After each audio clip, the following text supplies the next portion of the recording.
Chapter 957. Buggy's unconscious posture on the ground was a bit strange. His hands were open, his face was on the ground, and his buttocks were sticking up. As for whether he had bitten his tongue or not, the Queen of the Shadow Kingdom certainly didn't care. Skaha just frowned and looked at Miss Cosini. As soon as she entered the room, she saw that Miss Cosini seemed to have been controlled and had taken off her clothes. At the same time, the so-called emissary of God walked towards Miss Cosini with an evil smile on his face. The Queen of the Shadow Kingdom was not a person on the side of justice, but there were some things that she disdained to do, such as forcibly occupying a woman's body through controlling means. At this time, Skaha stretched out her finger and gently tapped on Miss Cosini's forehead. After that, Miss Cosini fell to the ground. Skaha caught her, then carried her to the sofa next to her and put her down. She looked at Miss Cosini again and frowned again. Because the moment she released the control on Miss Cosini's body, she felt a very holy power. Holy, but at the same time it was a charm spell that could control people, and the person who used it at the same time used it to do bad things. What's going on? The doubt in the eyes of the Queen of the Shadow Kingdom grew stronger and stronger. She suddenly walked in front of Buggy, raised her leg and kicked him over. Skaha stared at Buggy for a while, then suddenly squatted down and covered Buggy's face with her palm, directly taking off the mask on Buggy's face. Skaha opened Buggy's eyes again, stared at his eyes, and grabbed his wrist. What's wrong with this guy? Why is his body full of evil power? Skaha muttered, is he going to mutate into a demon, or is he the descendant of a demon in the present world? Shaking her head, Skaha decided not to think more about it. This was what Lucifer asked her to investigate. So, if she directly threw this messenger of God in front of Lucifer, it would probably be clear. Miss Cosini slowly opened her eyes and found herself lying on the sofa with a blanket covering her body. She looked around suspiciously, but she couldn't see the emissary of God. Miss Cosini frowned.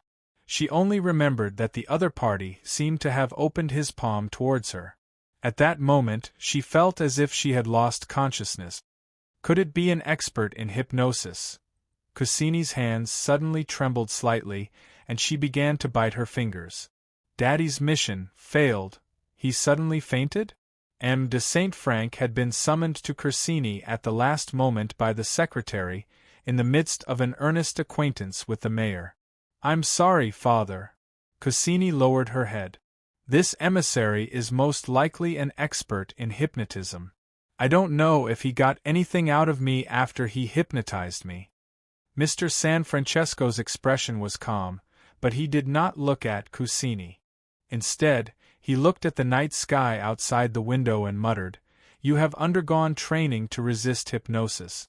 If even you can't help but fall for it, then I can probably understand why this church can develop so quickly."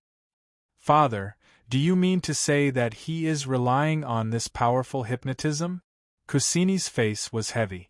Mr. San Francesco said indifferently, hypnotism is just one of the methods.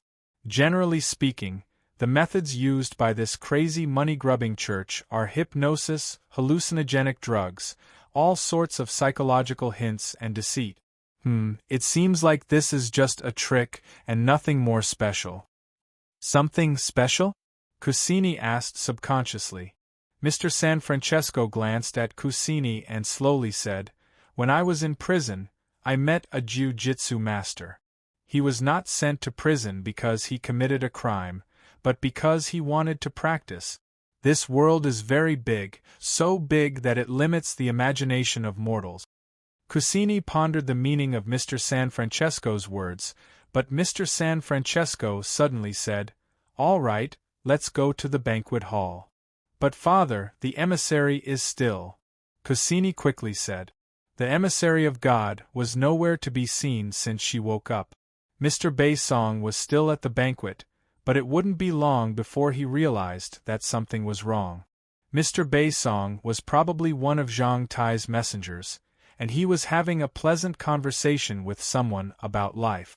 If we end the banquet in this situation, Won't it be telling others that we have something? Mr. San Francesco said indifferently, and then directly pushed the door open and went out. Let's go out, the birthday banquet has just begun, and our protagonist can't be absent. Understood. Cassini sighed and hurriedly followed him. Shalty was still not used to the life in the big church, although she had been here for less than 2 days. On the one hand, it was because there were many more people in the big church than in the convent where she grew up, and the believers who came during the day were endless. The priest here, the one who brought the money for the old nanny's operation and provided her with the opportunity to learn, was called Bobolong. Father Bobolong was really a kind person, at least that was how Shalty felt at the moment. At this time, Shalty, who had finished her daytime classes, was cleaning the church with another nun who was doing research. The nun who participated in the research was about the same age as Shalty. Her name was Messiah, and she was a relatively quiet girl. Messiah, can I leave the prayer room to you? Just leave the floor to me. After all, she had been living with the old granny in the convent, and all the cleaning work in the convent was done by Shalty alone. So, she thought that she could do more of the cleaning work, and left the more relaxing prayer room to this new nun whom she had just met. No need, just leave the floor to me, I'm used to doing this. Messiah shook her head at this time. I'm a little clumsy, and it's easy for me to break the things inside.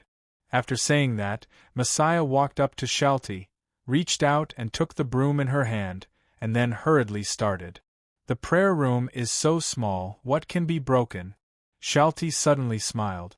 It seems that Messiah has the same idea as me, wanting me to finish the more tiring work and then leave the easier work to others. Really good, a big church. Shalty's mood suddenly turned for the better. For the past few days, she had been feeling breathless. After a while, Messiah said, I'm going to take out the trash, Shalty. Thank you for your hard work. Shalty smiled, then hummed a song from the hymn and began to clean the prayer room here.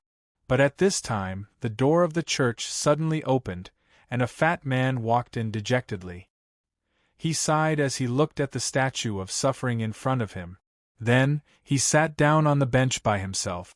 Shalty looked at it for a while, then walked over. The church was a place where people could talk. This was what the old maid had always taught her. Sir, do you have any difficulties? Shalty asked softly at this time. This kind of thing might be more suitable for Father Bobolong, but Father Bobolong was busy with other things at the moment. Are you a new nun? I haven't seen you before.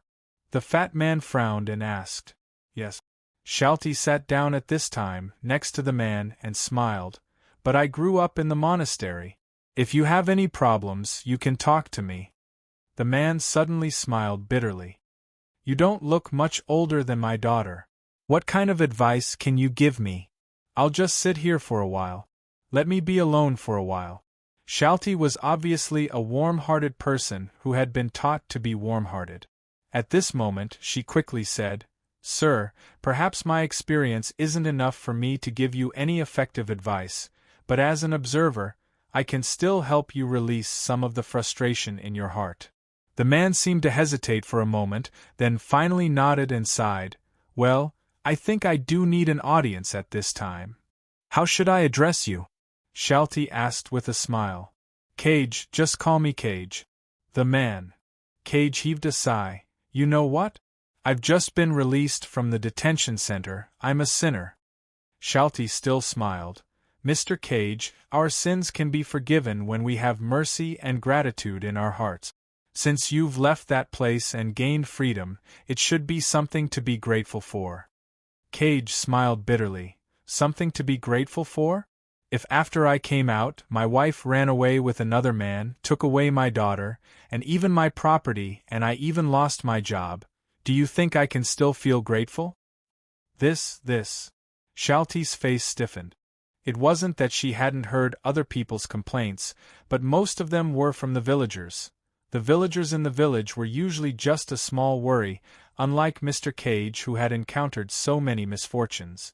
With her experience, she really didn't know how to comfort Mr. Cage. You don't need to comfort me, as you said, Just be a listener. Mr. Cage looked at the crucifixion statue in front of him, talking about his experience during this period. He started his story from work. Then, when he was escorting a prisoner, he was kidnapped by the prisoner. He had no choice but to help the prisoner escape. Later, because of this, he was arrested by the police. Although he was eventually released, he encountered more unfortunate things. Sometimes I think, even though I've become a believer, but does he pay attention to me? Cage shook his head, smiling bitterly. You know what? Before I came here, I even thought about robbing because I'm penniless now. I can't even afford to eat. You can't do this. At this moment, Charlotte hurriedly grabbed Mr. Cage's hand. Mr. Cage, you can't give up on yourself because of this. Since you've already been released from the detention center, don't tell me you want to go back for robbery again? But I'll starve to death. What are you going to do? Shalty hurriedly took out an old wallet from the pocket of her robe and took out some banknotes and coins. Mr. Cage, I'm really sorry, because I don't have an official income yet. This is all I have. I hope it can help you. How old are you? At this moment, Cage looked at the money sent by Shalty. His lips moved slightly, and his eyes seemed to be a little moist. I've looked for my friends, colleagues, and even my boss to tell them about my experience, but they were unwilling to help me. Instead, it was you, a stranger, who actually helped me. Shalty stood up at this time, reached out and pressed Cage's forehead, saying softly, Lord, please save the lost lamb in front of you, don't let him go astray. Lord, I'm here to beg you. As Cage listened, time seemed to stop. Suddenly, he began to sob and cry bitterly. Shalty sat beside him and silently accompanied him. After a while, Mr. Cage slowly exhaled. Young nun, thank you, I'm much better now. May I know your name? Shalty. Miss Shalty. Cage smiled. Thank you for listening to my nagging today. Although the current situation hasn't changed much for me, my mood has improved a lot. This is already a change of the situation, Mr. Cage. Shalty smiled happily. Nothing is more important than cheering up. Cage took a deep breath, grabbed the money Shalty gave him, and held it tightly in his hand. Miss Shalty, I really need this, but I'll definitely return it to you, as long as I can get through this difficult time. It's okay, I basically don't spend anything here. Shalty shook her head. Miss Shalty, you'll definitely become a very beloved nun in the future. Cage said seriously, I'm very happy to have met you. Can I come here often in the future to talk to you? Of course. I'll definitely return it, Miss Shalty. Mr. Cage walked out slowly, with an air of relief, and a cheerfulness that seemed to be renewed hope in life. Shalty stretched and glanced at the crucifixion statue in front of the church. Suddenly, she covered her mouth and snickered. I'll become a beloved, outstanding nun or something, Aya. Skaha suddenly appeared in front of Lucifer. At this time, Lucifer was lying lazily on the sofa, seemingly thinking about something. Skaha threw Bucky, who was in his hand, directly to the ground. What's this? Lucifer's eyes turned and looked at the guy who was thrown in front of him. Isn't this what you asked me to investigate? The Queen of Shadow Country said indifferently, What do you want to know? Just ask. This guy is the mastermind of the emerging church. Lucifer suddenly narrowed his eyes, then kicked the guy on the ground with his foot. Only then did he squat down and see the other party's appearance clearly. It's really you, Bucky. Lucifer's voice suddenly became gloomy. Chapter 958. Faith. Hearing Skaha's words, Lucifer looked at Bucky, who was lying on the ground again. This time, the Queen of Hell really frowned. Skaha said, Can't you see what you're talking about? Lucifer could only shake her head and said helplessly, Although I don't lack memory and knowledge, my body is no different from that of an ordinary human being. Not only do I have physiological needs, but I also feel hungry. But what's more ridiculous is that my blood still contains power. What an incredible means of confinement. Skaha also shook her head helplessly. I'm afraid it's completely separating your spirit and your power, but at the same time combining them into an independent entity.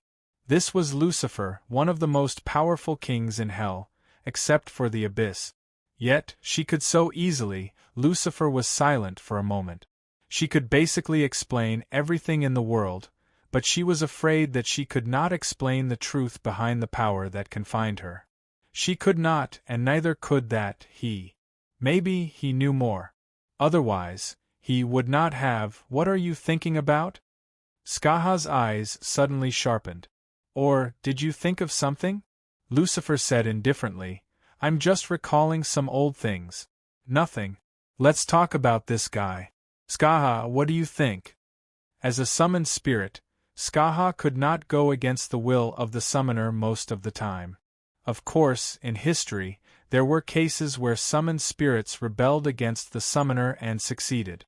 However, those cases were mostly due to the summoner who overestimated himself and used tricks to summon spirits that were far beyond his level. As for Lucifer, the Queen of Hell, in terms of level, was even higher than her. Look at these. At this time, Skaha quickly took over Lucifer's words and grabbed Bucky's arm. On the way back, I checked carefully. The reason why he could use spells with holy power was because of the 2 rings on his hand. In addition, he also has a hidden mitre on his head. This mitre is a little interesting.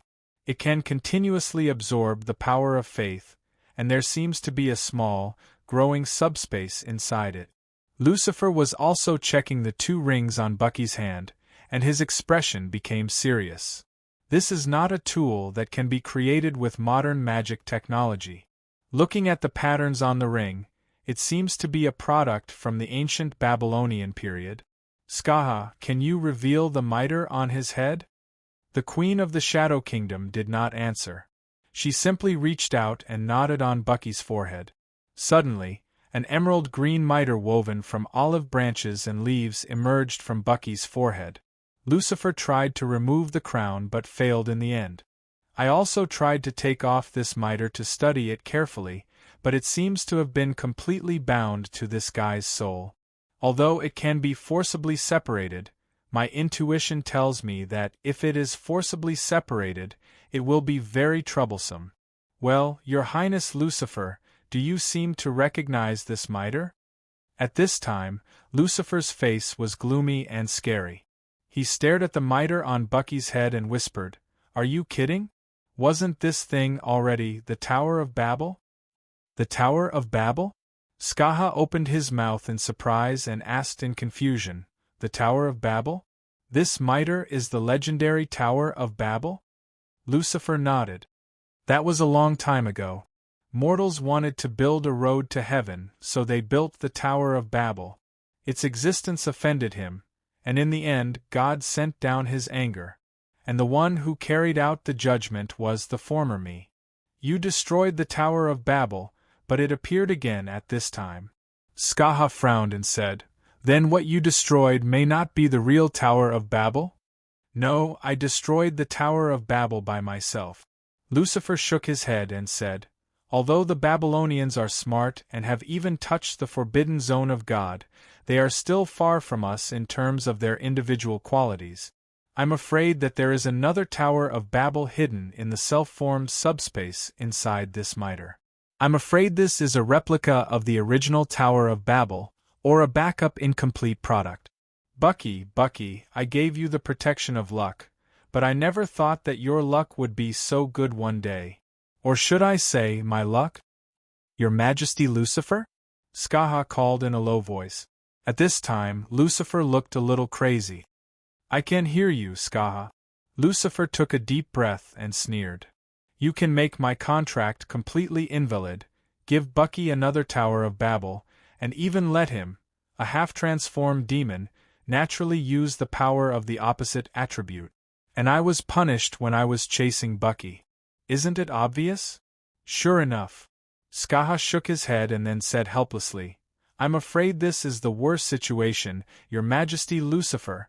For its existence, the guests will be protected. Lucifer smiled at this time, and then stepped on Bucky's face with his foot. He narrowed his eyes and said, "Who said I'm going to deal with Bucky? I was willing to give him that level of contract because I had a use for him. But compared with his current situation, the meaning of wanting his soul back then is not so great. The Tower of Babel is the way to heaven.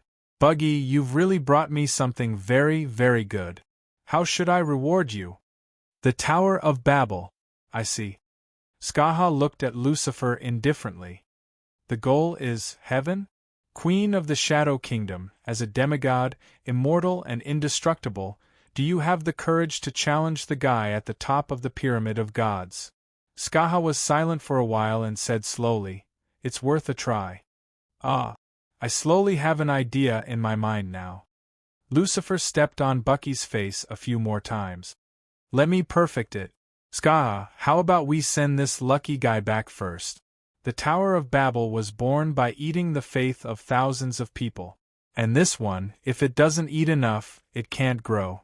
I'm afraid it needs to eat a lot of faith." Skaha knew that this was probably a long process. Of course, for her and Lucifer, who were immortal and indestructible, a long time was meaningless. As long as the goal became meaningful, it was enough. "Then let's feed it as much as possible," Lucifer smiled. "How about a new religion that can compete with his legacy in the present world? Let's put Bucky on the real altar." Bucky, who didn't know that he was being schemed by two old monsters, suddenly turned around and stretched out his hand to rub his butt. There was saliva in his mouth. Obviously, he was sleeping very soundly. "Achoo!" With a sudden sneeze, Bucky only felt that his whole body was trembling, but at the same time, he woke up. After waking up, Bucky found that he seemed to be deep in a rooftop. At the same time, his clothes were gone, leaving only a pair of boxers. Even so, in the hot weather, he shouldn't feel cold. He always felt that he was thrown into an icehouse and frozen for several hours. But then, why was he stripped naked and then thrown on the rooftop?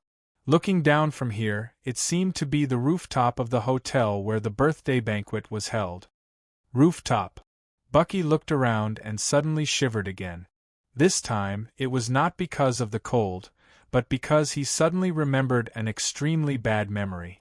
It seemed that he had once been thrown on the rooftop, starving and cold, and almost lost his life. Could it be that this time, it was also the arm of that black-skinned servant girl? Bucky suddenly quivered, jumped up, and then looked around in a panic. He didn't stop until there was no one around. At this time, the phone suddenly rang in the dark. Bucky was startled, but found a mobile phone on the ground. It was his mobile phone. This made Bucky stunned. He didn't know how he fainted, and he didn't know who took off his clothes and left his mobile phone. "Sir Messenger! Sir Messenger! Can you hear me?"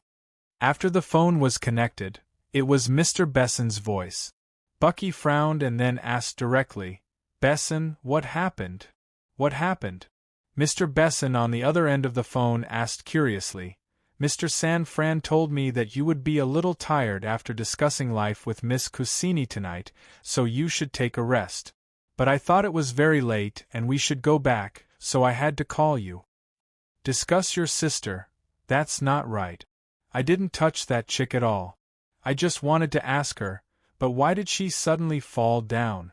That chick should be under the charm spell. She shouldn't be able to resist, right?" Bucky subconsciously touched the back of his neck. He always felt a little uncomfortable there. Is it because he has been lying on the ground for too long that his neck is stiff? "Ming, where is Mr. San Fran now?" Bucky suddenly asked. "Oh, Mr. San Fran is still in the hotel. He should have drunk too much at the banquet and is resting now." Mr. Besson quickly said, "By the way, Miss Cucini also appeared later. She also said to me that she was very willing to join us under your inspiration. What's the situation? Is it because of Brother Ming's trick behind my back?" Bucky subconsciously reached out and touched his face, and soon a thin film came out from it. This thing was put on his face by some kind of power. Ordinary people couldn't even notice it, let alone take it off. "This thing is still there. So, my identity hasn't been discovered by Brother Ming? That's not right. If Brother Ming can make me faint without me noticing, he is probably beyond the level of ordinary people. Could it be that Brother Ming actually has some special experience, or even the same as me? Since I have it, why can't Brother Ming have it? With this thought, Bucky's intention to directly grab something in front of Brother Ming and throw a charm at him was immediately dispelled. Sir Messenger? Sir Messenger? Don't shout. Come and pick me up now. Bucky was a little irritated at this time. I'm on the rooftop of the hotel. Come here quickly and bring me a set of clothes. Yes, I'll be right there. Soon after, Bucky took the car he came in and quickly rushed back to his manor. At the same time, the news of the god's messenger, appearing again and leaving in a hurry, also reached the ears of Mr. San Fran, who was resting. We don't know how much this emissary knows from you, but it's clear that I have to meet him in person. Mr. St. Frank looked at Cucini and said indifferently, perhaps we can talk about cooperation directly. But will he be so obedient? Cucini held a skeptical attitude. Setting up such a church to collect money from believers and play with female believers, isn't the goal clear? Mr. San Fran said indifferently at this time, if he has the ability to help me ascend to the throne of this country, then I can give him a lot of space to develop. It's just a mutual benefit. Since there is profit, how can a smart person refuse? Then, do I still need to go? Cucini asked again. Mr. San Fran laughed a few times at this time, and then gently grabbed Cucini's chin. Of course, and I will send you there personally. Pa! In the manor, the door of the god's messenger bedroom was suddenly pushed open. The Lord Messenger went straight in, drove out all the girls who had been waiting for a long time, and closed the door. At this time, Bucky pulled all the curtains in the bedroom, and then checked that all the doors and windows were locked again. After making sure that no one could hide in the room, he got under the bed. He pried open the floor under the bed, and then took out the club pad from the secret compartment under the floor, and directly clicked on the interface of special requirements. Well, consulting project. I got it here. Please type the question you need to consult? Okay. Bucky licked his lips and directly typed, is Brother Ming an ordinary human? F***CK. This question costs 50 units? Isn't it too dark?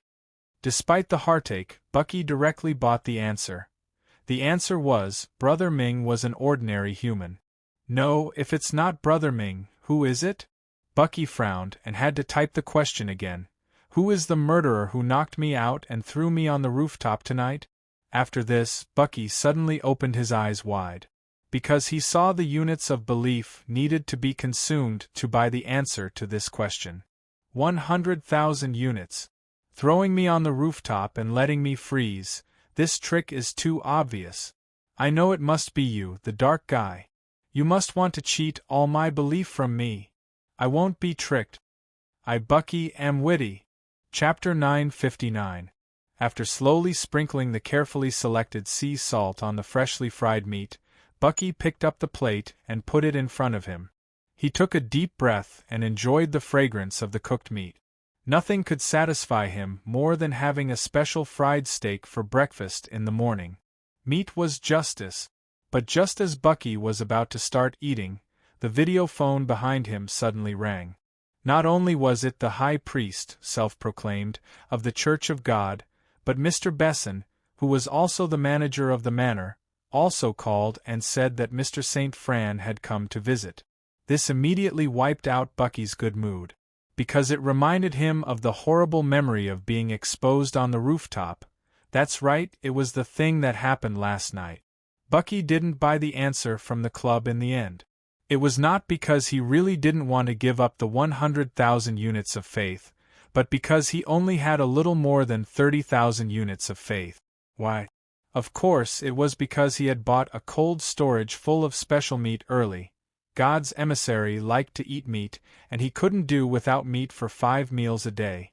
This was something that almost everyone in the manor knew.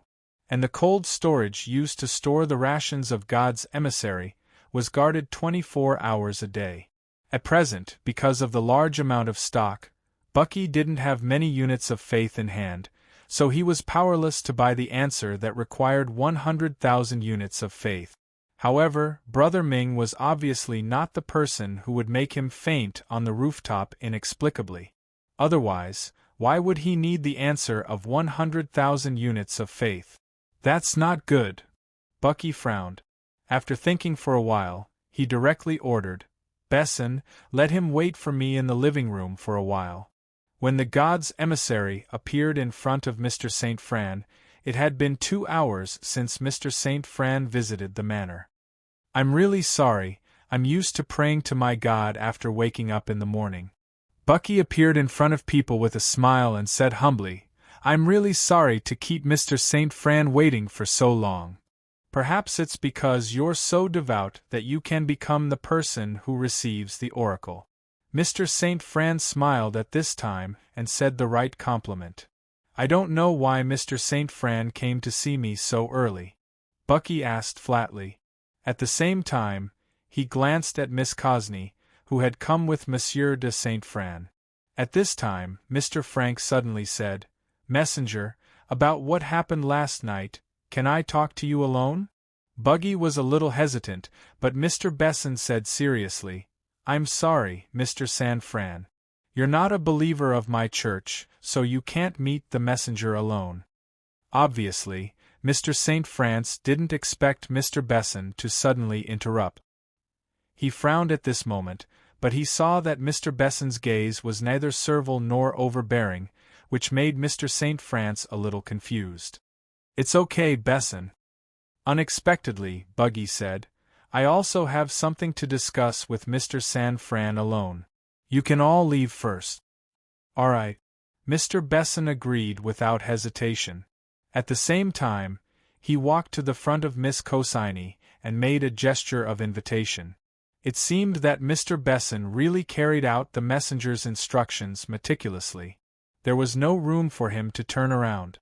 Soon, only Bucky and Mr. St. France were left in the living room. Bucky suddenly smiled, then pointed to the sofa next to him and said, "Let's not stand. Let's sit down." Mr. St. France nodded without any objection, but he carefully looked at the sofa. In fact, since he came in, he had been very careful. He didn't even drink the water brought by the servant. Since he already knew that this emissary was an expert in hypnotism, any of the furnishings in this reception hall could be used as a hypnotic tool or even a psychological suggestion. But the things here did not seem to reach that level. For example, there were no alternating colors of the floor, no repetitive chimes of the bell, and no deceptive paintings. There were not even any murals here. As for the smell, Mr. St. France was very sensitive to smell, and he had done a lot of training to distinguish smells. In this aspect, there seemed to be no smell. Then, the only thing left was language. As long as he kept his head clear, Mr. St. France smiled, and then sat down.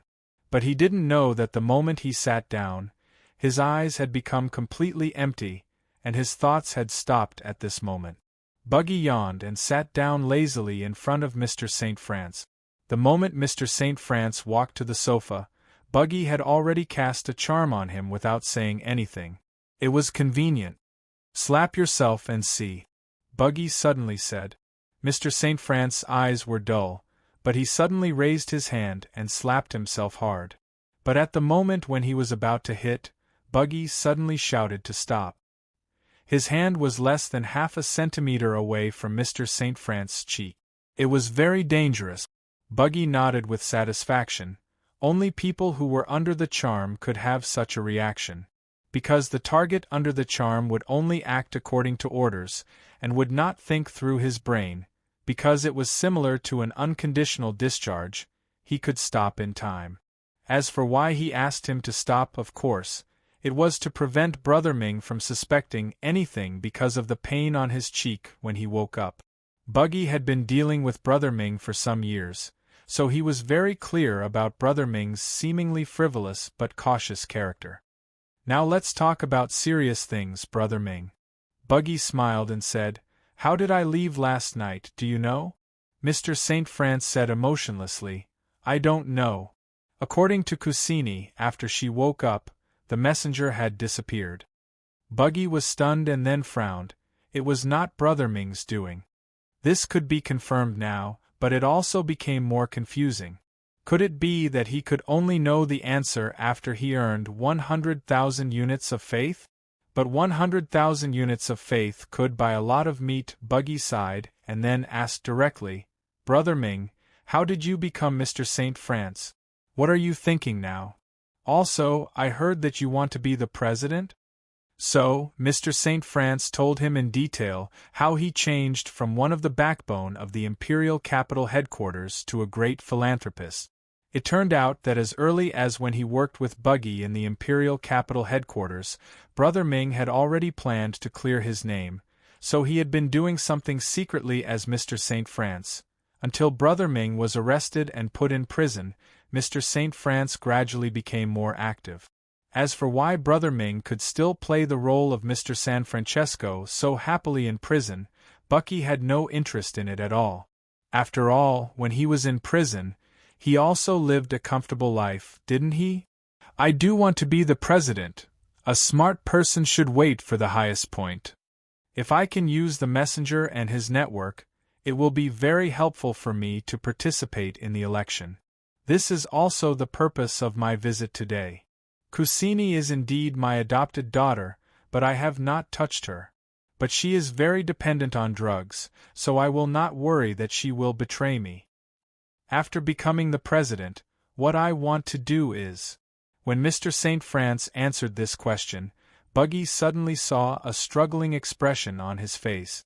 What I want to do is Mr. St. France's struggling expression became more and more intense, which made Buggy frown.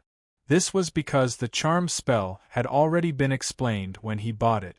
That was, if the charm met a strong-willed person and touched the bottom line of this person's heart, it might fail. Stop, I am not interested in knowing what you are going to do after becoming the president, Buggy said quickly. Mr. St. France's expression gradually became calm. Buggy was thinking about something and glanced at Mr. St. France from time to time. Finally, Buggy made a decision. The messenger and Mr. St. France talked for a full hour and a half in the reception room, and finally they walked out hand in hand. The smile on Mr. St. France's face did not disappear before he left. At this moment, Bucky was in the manor, watching Mr. St. Frank and Miss Carsini's car slowly drive away with a smile on his face. Ming didn't realize that he had confessed a lot of things. When he woke up, he followed his original plan and had an exchange with Bucky to cooperate with him. Buggy agreed without hesitation, which seemed to be within Mr. St. France's expectation. Well, although Brother Ming is awake, if I don't remove the charm on him, it will be like a bomb buried in his body. Heh, he can't escape from my control. Buggy thought happily, in this case, there is no problem to help Brother Ming to the throne of the country. I am so King witty. Just then, Mr. Bei Song ran into the room in a panic. He gasped for breath and said, Emissary? Messenger? Another God's messenger is here to see you. Oh, another God's messenger is here to see me? Well, I see, let's meet in the reception room. What did you say? Another God's messenger. Mr. Besson looked excited. Really? I have seen her miraculous power. It's so exciting. In the field where the special research team of the pharmaceutical company was located, Mr. Blind was reading the observation report of Natasha, the living zombie, for the last time. He had to go to the airport in a few hours to meet up with the Song family, and then return to China. There was a deputy leader of the research team in the office, named Harataka Omi, in his early 30s, who was Japanese. He was very outstanding, and in his spare time, Mr. Blind would teach Harataka Omi some pharmacology knowledge. Harataka Omi lived up to his expectations, and many of the special drugs used in the Song family village were developed by Harataka Omi himself. Sir, the zombie's body has decayed to 30%, and I'm afraid it is irreversible.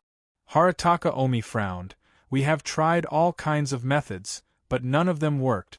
In addition, we have extracted the zombies' cells and conducted all kinds of experiments, but the only thing left in the zombies' cells was the internal fluid, and the rest of the components were dissolved in the internal fluid. It doesn't even have any neural activity. We really don't understand what kind of principle it is based on to be able to move and have a strong preference for fresh meat. If it was so simple to understand, this kind of thing wouldn't be so mysterious, Mr. Blind said indifferently, and at the same time, he slowly closed the Braille report in his hand. Let's put it this way: first, put it in the liquid nitrogen tank and store it. Then I will leave for a while. As for the research on the living zombie, wait until I come back. Okay. Harataka Omi nodded. At this time, Songda came in from the outside. As usual, Songda went to take a look at the living zombie Natasha. Blind, the car is ready, and so is my house. It's about time to leave. Got it. Mr. Blind nodded, and then looked at Harataka Omi. Do as I said. Yes. Red blood slowly flowed out from Song Howren's wrist. Unlike what Song Howren said, when he was not here during this period of time, someone would send blood to Gloria. So during this period of time, Gloria could be said to be very hungry. When Song Howren came, Gloria was powerlessly paralyzed on the bed, a bit like an anorexic patient, as if she had lost a lot of weight. Song Howren didn't say anything. He just walked up to her and cut open his wrist. He let the first few drops of blood drip down, then a thin line, and poured it into Gloria's mouth. Don't worry, in the next period of time, someone will send you food. Gloria recovered a bit, but didn't pay attention to Song Howren's words. During this time, she was almost tortured to the point of collapse by this man. Not only did she tell him everything about the vampire world, but she also told him some things that she didn't want to tell, because of the battle between rationality and vampire instinct. Miss Gloria, do you want to consider using my power as a human? Before leaving, Song Howren suddenly chuckled, reached out and lifted Gloria's chin, and whispered. Gloria looked at Song Howren in surprise. She didn't know where this man got his confidence. Using his power? You! This was the first sentence she said since Song Howren came today. Anyway, with your mother's situation, no matter how hard you try, there is no way to save your mother who is suffering for you. At most, you can only reduce her sentence. Song Howren shrugged and said, but things like sentencing sometimes don't need a real crime at all.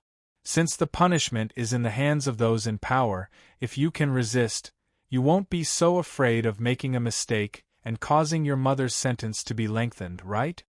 Gloria bit down hard on her lip. Think about it carefully. Song Howren suddenly smiled gently and patted Gloria's head. I hope that when I come back, I can hear a good answer. The door that locked Gloria up slowly closed again, and the cell was dead silent and dim. Master Chio, the car is ready. The voice of the servant came from outside the door. Soon after, Luochiu came out of the room, while holding a stack of more than 10 thread-bound books in his hand. Excuse me, can you put them back in Master Song's study? I have marked where they are taken from, it shouldn't be difficult. Master Chio, just tell me, you don't have to be so careful. The servant was shocked and hurriedly took the stack of books from Luochiu's hands. At the same time, he ordered another servant, hurry up and carry Master Chio's luggage. No need, I can carry it myself. I don't have much to begin with. Luochiu just smiled slightly. Indeed, when he arrived, he didn't have much luggage, only a very small suitcase. Now that he was leaving, it was still the same small suitcase. He then asked the servant to do his own thing, saying that he still remembered the way out. It was really a good place, Luochiu thought so. At this time, in the corridor, a woman with long black hair walked slowly, carrying a simple suitcase in her hand. When she saw Luochiu coming, she stopped where she was. It was Song Ying. He didn't know when she had dyed her bright pink hair back to black, and then she simply tied it into a ponytail. What are you waiting for? Everyone is waiting for you. Song Ying shouted from afar. Luocio dragged the suitcase and walked a few steps forward, looking at Song Ying. What's wrong? Song Ying stared at him. Luocio said, I'm a little surprised. Song Ying rolled her eyes and said, Of course, isn't it? After all, we are going back to the ancestral grave to worship our ancestors. Of course we have to be more solemn. That's true. Luocio nodded with a smile. Then let's go, it's not good to keep them waiting. Black. Black doesn't look good. Song Ying turned her face sideways, her fingers curling around her bangs unknowingly. It looks good. Thank you. Song Ying smiled sweetly. Chapter 960. If there was a pure land in the world, a land of bliss, this was it. This was the first place that could make people experience this kind of feeling, from the sight to the feeling, heaven. The ruler of heaven was the one and only. The belief of heaven was also the one and only. Heaven itself was the one and only. At this time, the newly born angels were receiving the teachings of the archangel. Although they had been instilled with a lot of knowledge when they were born, they were not systematic. However, this knowledge was not systematic, so it needed to be categorized by people in the later stages. The main world is the one and only, but it is not the only one. It is a special individual that can theoretically self-multiply and divide infinitely in the time dimension. Therefore, we have marked the main worlds that have been discovered, starting from number 1. So far, a total of 99 main worlds have been discovered. And in these 99 different but similar main worlds, there will be a large number of world fragments. Of course, the human history of these world fragments will not be separated from the timeline of the main world it broke away from.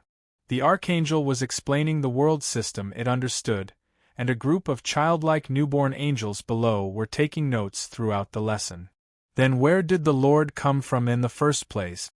Soon, a puzzled voice suddenly came from among the newborn angels.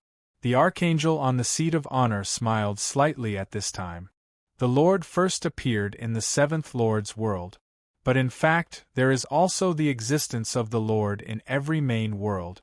But the moment the Lord became a god, my Lord in every main world would become a god at the same time and break away from their respective main world, merging into one and becoming the only individual in the multiple main worlds. At this point, looking at the more puzzled expressions of the newborn angels below, the archangel smiled again and said, For example, in the seventh Lord's world, my Lord, who became a god first, used 7 days to create the world. And in the ninth Lord's world, my Lord had not yet broken away from his mortal body. But the moment the seventh Lord's world creation was completed, this period of history would begin to seep into the different main worlds through the special connections between my Lords in the multiple worlds, so that my Lord's great deeds of world creation would be passed down in the different main worlds.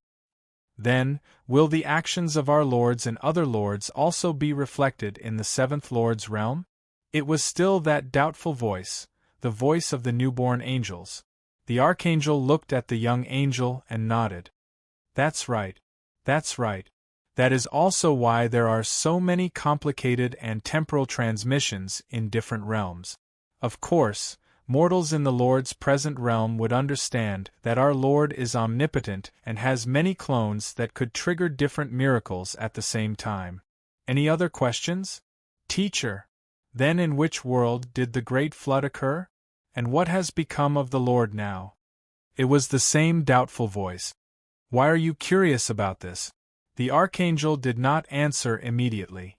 Instead, he asked calmly, Because everyone says that the sinner Noah has been captured by Lord Gabriel and is now imprisoned in Eden. I'm very curious as to why Noah would betray my Lord. Among the young angels, a small figure stood up. The archangel smiled and looked at him. Suddenly he asked, Child, what is your name? Metatron, the young angel replied in a manner that was neither servile nor overbearing. Very good. The archangel nodded and suddenly waved his hand, indicating for Metatron to sit down. Then, he said, I will talk about the sinner Noah in the historical overview of the 18th Lord's realm. Now, I will focus on explaining the worldview of the Lord's realm. Metatron, your brothers and sisters are still in the midst of the chaos of knowledge. So, let me teach you according to the plan and sort out the knowledge first. Is that all right? I'm sorry. I know my mistake. Metatron lowered his head. I really can't stop for a moment, Father. Noah suddenly said in a blooming land in heaven. He was probably the most relaxed prisoner, trapped in an almost infinite land, Eden. There were no shackles on his body, and Eden did not restrict his movements. He just could not leave God's garden on his own accord. In front of Noah, he was dressed in a linen robe. He sat cross-legged with his eyes closed. Hearing Noah's words, he slowly opened his eyes and said calmly, "There are anomalies among the young angels. I need to keep an eye out." Noah shook his head and said, "They are like props produced by the human processing factory in modern society. No matter how sophisticated the machine is, it will always produce things with flaws. But God is perfect. The things He creates should also be perfect. However, anomalies will still appear. For example, the first Lucifer. Father, don't you think this is quite ironic? You should know that I am not perfect." He also shook his head. "At the end of the limit of my cognition, I am afraid that it is the only one that is truly perfect. However, whether this kind of perfection is truly perfect, we don't know. After all, this is still within our understanding. A higher dimension." Noah was deep in thought. "Perhaps the dimension is also endless," he suddenly said. Noah shook his head again, then glanced at the land and suddenly said, "In my opinion, this place is actually perfect just like you.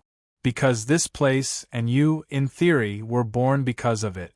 So, since it is perfect within your cognition, then you, who was born because of it, should also be perfect."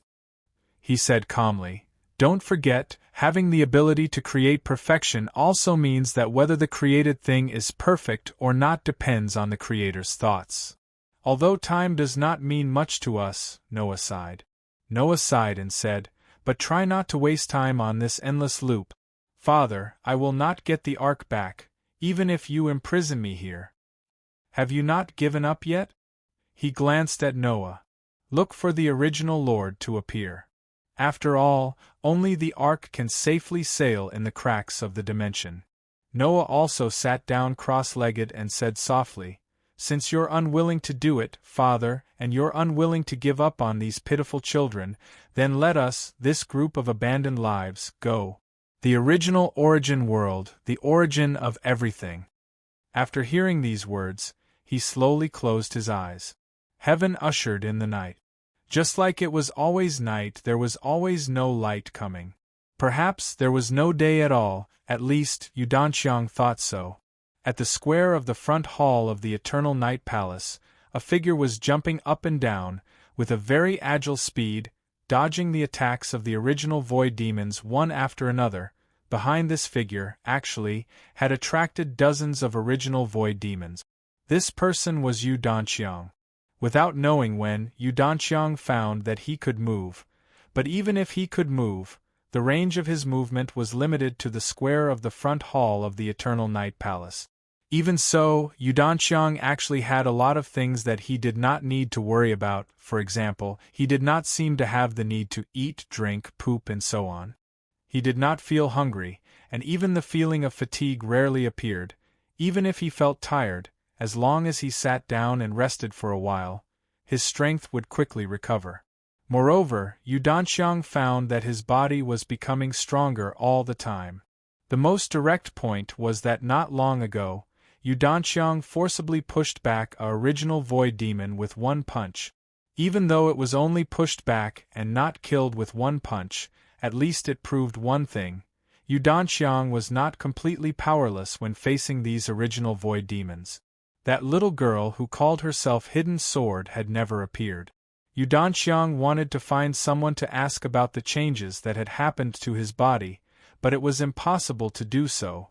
Therefore, Yudanqiang could only attribute this change to God finally opening his eyes, allowing his adventure to finally unfold according to the normal plot, and so on. Watch me, cloud-expelling palm. Ah! Suddenly, the figure that was being chased by the original void demons in the square of the Eternal Night Palace suddenly turned around and pushed out his palms. Of course, this kind of attack that only had a posture and did not have any special power only forcefully pushed one original void demon to the ground. But Yudanqiang was having a lot of fun, feeling that he was actually already a Hong Kong manga master, just lacking some special effects. What is this human doing? On a tower in the Eternal Night Palace, a rough young man wearing a Japanese samurai suit with a long and short katana hanging from his waist blinked and asked curiously. Just venting some excess energy, probably feeling that he has become a martial arts master. Hidden Sword, who was sitting cross-legged, said indifferently, "Musashi, what do you want from me?" The young man called Musashi turned around at a 45-degree angle. "I was just sent here to tell you to go to the throne room." "What's the matter?" Hidden Sword asked, slightly surprised. The throne room was the place where the first transcendents lived, and it was also the deepest part of Paradise Lost. Of course, as the guardian of the gate of Paradise Lost, Hidden Sword had the right to go to the throne room. "It seems that one of our throne room was taken to heaven." Musashi turned around, showing a slightly warlike look. "I'm afraid that a war is going to break out, because many people have been summoned back recently."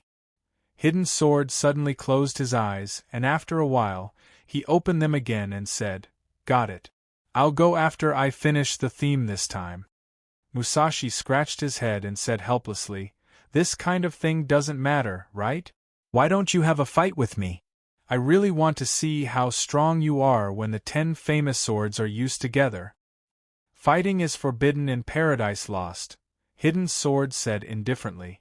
Musashi pursed his lips, and suddenly pointed at Yudanqiang, who was releasing Sky Frost Fist in the square, and said with a smile, "Can you lend me this toy for a while?" "Up to you, as long as you don't disturb me." Hidden Sword closed his eyes again.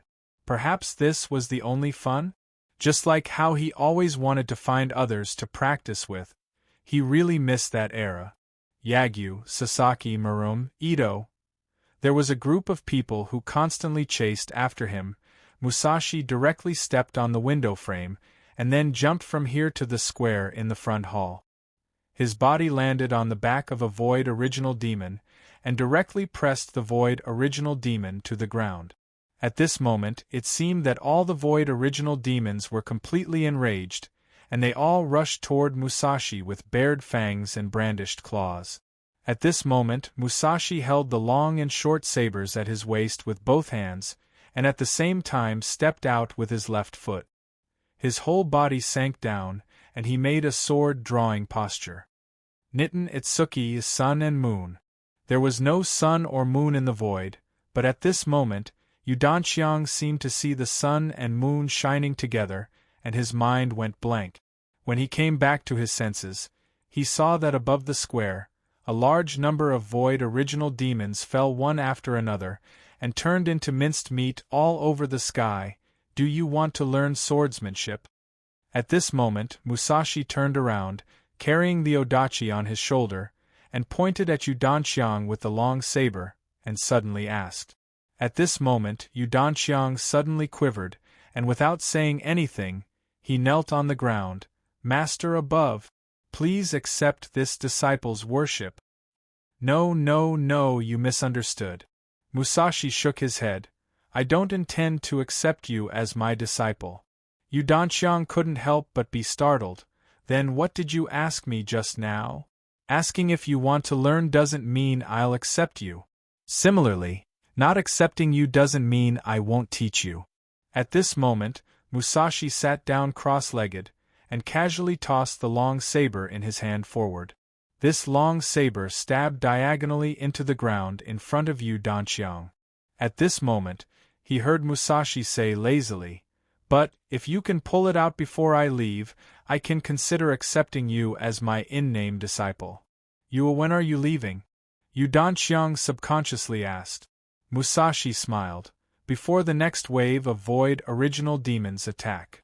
Without thinking, Yu Danxiang stretched out his hand towards the long saber's hilt, but unexpectedly, Musashi suddenly said, "Oh, right, if you can't pull it out before the next wave of void original demons attack, it will absorb all of your strength." What do you mean? Yu Danxiang was startled, and his hand froze. Musashi said indifferently, "In other words, you, who have no strength, will be directly eaten by the void original demons the moment you face them. So, do you still want to try? Give up, you're just a good-for-nothing anyway, don't think that a fortuitous encounter will befall you." All of a sudden, Yu Danxiang seemed to hear his own voice. Give up. Give up. Give up. Chapter 961. This is the timeline before Luochio left South America after the Christmas Day incident. Coordinates, Area 11. Recently, the atmosphere in the Suzuki family was particularly tense. Because, at the Christmas Eve banquet last month, eldest young master Natsuya Suzuki had once again ruined the Suzuki Kai's business with Yuichi Suzuki because of his stupidity. After the father and son returned to the Suzuki family, they made a big scene. Eldest young master Natsuya Suzuki even ran away from home, and had not returned for more than 20 days. Of course, eldest young master Natsuya Suzuki had run away from home many times, but this time it seemed to be a little different. This time, Yuichi Suzuki had used almost all of the Suzuki Kai's power, but still could not grasp young master Sheiya's whereabouts. This had never happened before. Yuichi Suzuki was 68 years old this year. He gave birth to Natsuya Suzuki when he was 42 years old, and gave birth to second young master Haruxan Suzuki when he was 45 years old. Of course, although he had reached the age of retirement, Yuichi Suzuki's body was still much better than many young people. But today Yuichi Suzuki seemed to have aged a little. At this time, in the Suzuki family's house, Yuichi Suzuki, who was writing in the quiet room, suddenly stopped.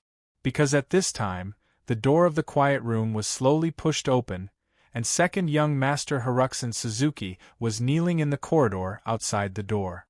"Father!" Haruko Suzuki respectfully called. "Still no news of your elder brother?" Yuichi Suzuki turned around and asked. Haruko Suzuki lowered his head. "I'm very sorry, father. I have already mobilized all the people to look for him, but still can't find his whereabouts. Father, I'm thinking whether we should use the power of the Metropolitan Police Department." "Stupid. Let them know that our Suzuki Kai's young master ran away from home?" Yuichi Suzuki coldly snorted. "I'm very sorry, father." Haruko Suzuki lowered his head almost to his chest. "I will definitely find my elder brother, please rest assured, father." Unexpectedly, Yuichi Suzuki suddenly said at this time, "No need to look for him. Let him suffer some hardships outside. No one dares to provoke a hungry lion. You call all the people outside back. In addition, tell all the hall masters to pay attention to him.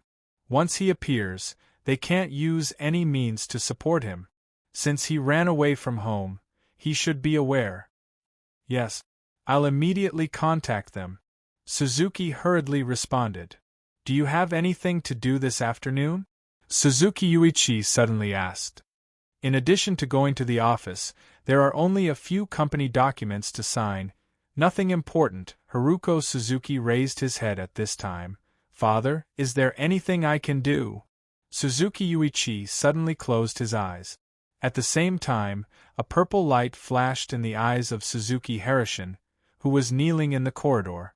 At this time, Yuichi Suzuki suddenly frowned, as if he was a little sleepy, and stretched out his hand to rub his eyebrows. "Father, are you all right?" Haruko Suzuki hurriedly asked at this time. Yuichi Suzuki shook his head and opened his eyes. "I'm all right. If you have nothing to do in the afternoon, accompany me to go out. Next, we have an important matter to do in Suzuki Kai. This matter is very important to Suzuki Kai. You need to be careful, don't be like your brother, who will only spoil things." Haruko Suzuki asked. Father, what is it? You'll know when we arrive. Yuichi Suzuki waved his hand at this time. Go out, I want to have a rest. Yes. Haruko Suzuki nodded, and then slowly pulled the door behind him. After that, Haruko Suzuki left the corridor. On the way, a servant came out. After seeing Haruko Suzuki, she hurriedly stepped aside and lowered her head.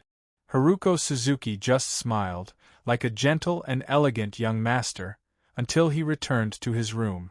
When he returned to his room, Haruko Suzuki's expression suddenly changed, giving people a feeling of evil charm. He suddenly sat on the sofa and picked up a wine glass. At this time, a shadow suddenly appeared in the room. The shadow emerged from Haruko Suzuki's shadow. Is this your plan, Yamada Serpent? The shadow said coldly. Influence Yuichi Suzuki's spirit, and make him gradually get closer to you. Brother Lianjin, it's only been a few days, you're too anxious. Haruko Suzuki. Hakata smiled at this time. We were seriously injured in Yen Wuye's world. Now I'm attached to Haruko Suzuki's body, but this guy's obsession is too strong, which affects my thoughts. There are some things that I have to do even if I don't want to. You call yourself an ancestor who plays with souls, but in the end, you can't even solve a mortal's obsession, the shadow. Lianjin suddenly sneered. Hakata said indifferently, Brother Lianjin, you should know my situation, because you're not much better than me. Now you and I are tied together by fate. If I'm in trouble, you won't be any better. Lianjin suddenly became silent. Hakata said at this time, Brother Lianjin, I know it's really hard for you to not have a carrier, but do you want to find a carrier casually, or one that suits you better? If you find a carrier casually like me and Haruko Suzuki, isn't it asking for trouble? I don't have a choice, but you're different. Lianjin said, I just feel that you're too slow. Since you already have a carrier, why stay in this small place? Kelowna is our goal. Hakata said, I say, Brother Lianjin, no matter what, I'm the one who has been separated from the modern realm for hundreds of years, and you've always been active in the modern realm. You should be more aware of the changes of time than I am. Then, do you really not know the benefits of me staying in the Suzuki family now? Let's not talk about other things, just the matter of finding a carrier. With the wealth of the Suzuki family, it's much easier to find a carrier that suits you than us looking for a needle in a haystack, right?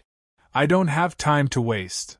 Lianjin's voice suddenly became gloomy.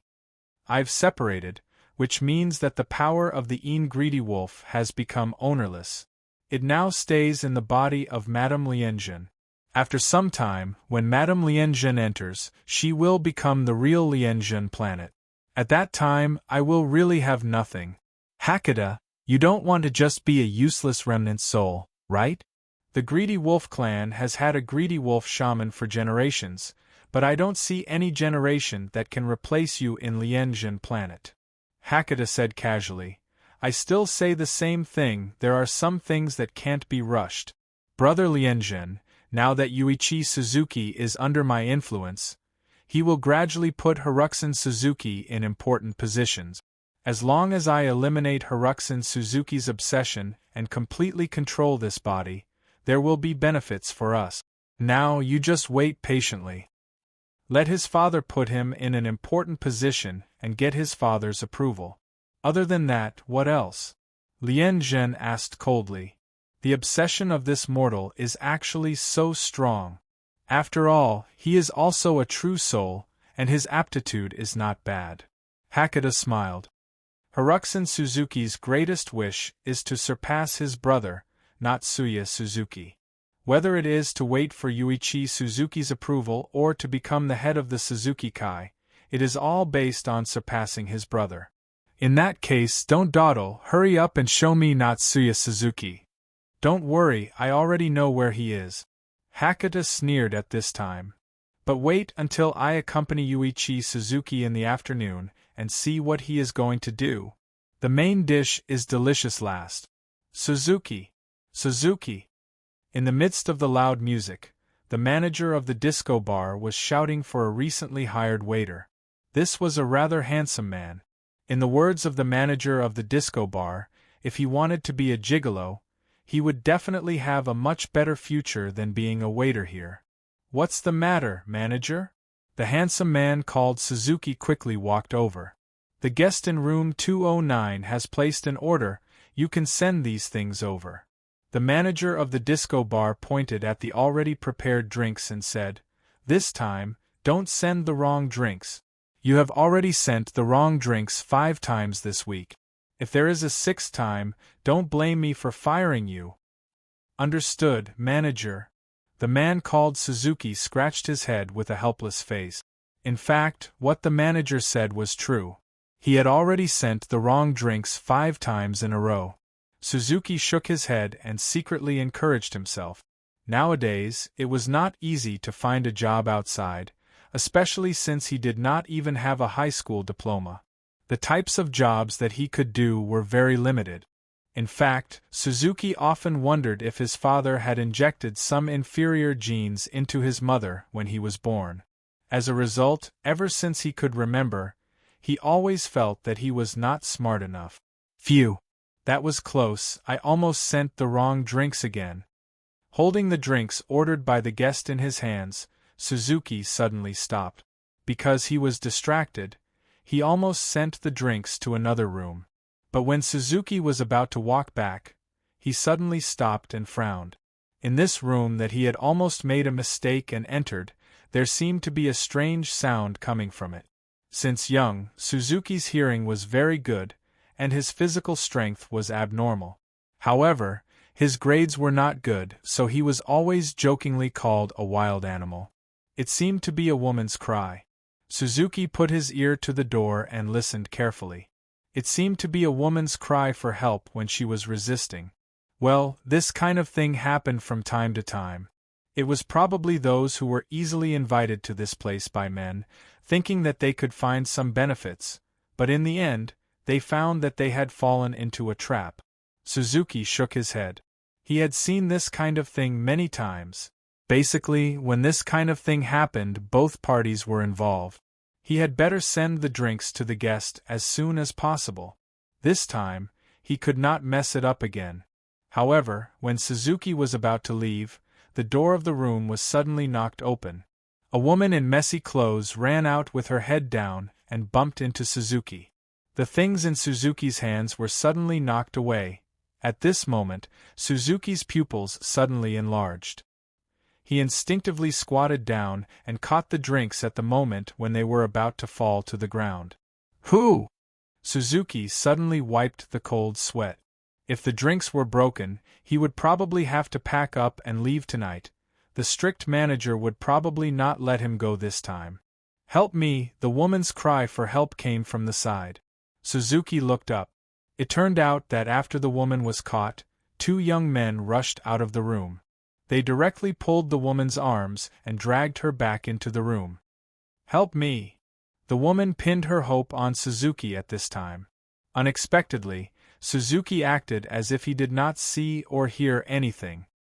He just lowered his head and quickly packed up the rest of the things, then stood up and prepared to leave. "Help me, please." Whoa. The woman's mouth had been covered and she was finally dragged into the room. The door was closed in an instant, but there was still a young man outside the door, staring at Suzuki. Suzuki still acted as if he did not see anything and turned to leave. But the young man suddenly grabbed Suzuki's shoulder. "Stop, I didn't let you go. I didn't see anything. I'm just a very ordinary waiter," Suzuki emphasized. "What did I say to you?" The young man directly turned Suzuki's body around and stretched out his hand to take away the drinks on the tray. "Sir, this doesn't seem to be ordered by you." Suzuki looked at the young man and frowned. "This is ordered by another guest in the room. Why don't you order something else? This guy seems to be on drugs. So troublesome. I want it, so what? If you have a problem, ask your manager to come and see me." The young man snorted and walked directly into the room with the drinks. Suzuki suddenly grabbed the young man's arm and tried to smile. "Sir, don't embarrass me. Why don't you order something else and I'll send it to you personally? Bang! At this time, the young man directly hit Suzuki's head with the bottle in his hand. Because it was too strong, the bottle was smashed in an instant and the drinks directly spilled on Suzuki's face. Here you go. Go away. Suzuki stretched out his hand and wiped his face. He took a deep breath and tried to smile. How could I accidentally break it? Customer, can you help me prove that I wasn't the one who broke it? I really don't want to lose this job. Are you an idiot? The young man was stunned, looking at Suzuki and suddenly asked. I didn't hear it. Suzuki was still full of smiles. I said, Are you AF *King idiot? Idiot. Idiot. Suzuki suddenly punched the young man in the abdomen. It was unknown how much power this punch contained. Under the power of this punch, the young man was directly blasted to the door of the private room, and even the door was knocked down. I said I didn't hear it, and you still said it. Suzuki stepped forward, expressionless, and said indifferently, I'll kill you. Yen yen yen yen PS1. Let's talk about the matter of Jiasu. I've always remembered it before. But now I look at the reward record. It turns out that there is a reward for the sect leader. Thanks to Lemon Candy 2 for 1 50,000 yuan, and 3 10,000 yuan, so I became the sect leader after rounding up. That's why 22 became 24. PS2. I really will return it, but I can only promise to keep updating during the new year, please forgive me. Chapter 962. Including the young man who hadn't come in yet, there were actually 3 men in the room. In addition, there were actually 2 women here. One of them ran out and failed to escape and was dragged back. As for the other, she was lying on the sofa. Her clothes were messy, but she was motionless and seemed to have fainted. At this time, a man with dyed green hair was pressing the woman. He caught on the sofa and directly tearing off the woman's blouse with his hand. Buttons flew out one by one. The green man's face was full of excitement, while the woman struggled and cried desperately. But suddenly, the door of the room was knocked open with a bang, and then a young man fell to the ground. Kenji! The green-haired young man was stunned and subconsciously called out the name of the young man who fell to the ground. Kill you! At the same time, what Suzuki said at the door was clearly heard by the people in the room. The green-haired young man and the other young man frowned at the same time. Gaoji, go take a look. The green-haired young man shook his head at this time, and at the same time, he mercilessly punched the face of the woman under him. With this punch, the struggling woman immediately fainted. The young man named Gao Ji quickly walked to Kenji's side, pushed him a few times, then raised his head and said, Young Master Feng. Kenji fainted. Hearing this, green-haired young Master Feng frowned, stood up, stared at Suzuki at the door, and said coldly, Friend, which gang are you from? Are all the people who come out now like this? Suzuki put his hands in a karate boxing posture. If so, then I have no choice but to teach you a lesson. Humph! Young Master Feng sneered. Gao Ji stood up, then clenched his fist and put it in front of him. At the same time, his legs began to jump slightly. It seemed that he was good at using Western boxing. Being able to knock Kenji out proves that you have some skills, but Gao Ji is different. At this time, young Master Feng calmly sat down, poured himself a glass of wine, and crossed his legs. Well, enjoy it, you stupid scum. Bang! Young Master Feng, who was drinking wine with his head lowered, suddenly raised his head. Because the coffee table in front of him had been smashed by a figure. It was actually Gao Ji. At this moment, the young man named Gao Ji's eyes rolled back and he was foaming at the mouth. He had completely lost consciousness.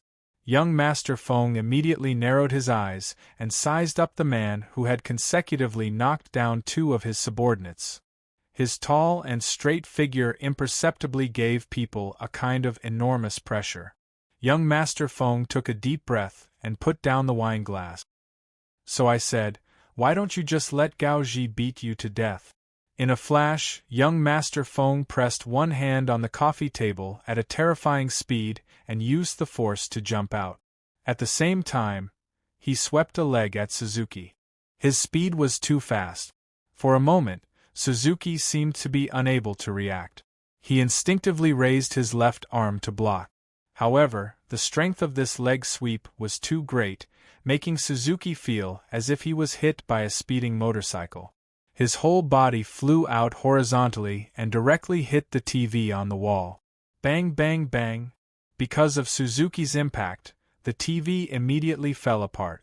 At the same time, his body directly hit the wall behind the TV, causing cracks to appear.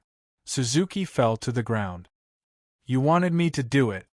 Young Master Feng heaved a sigh of relief.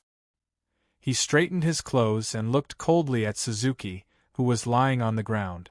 Mortals shouldn't overstep the boundaries of mortals and meddle in other people's business.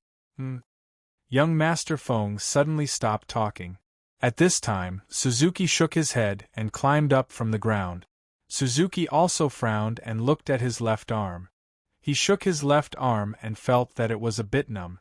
Suzuki looked at the wall that he smashed and then looked at this person called Young Master Feng. "I'll give it back to you."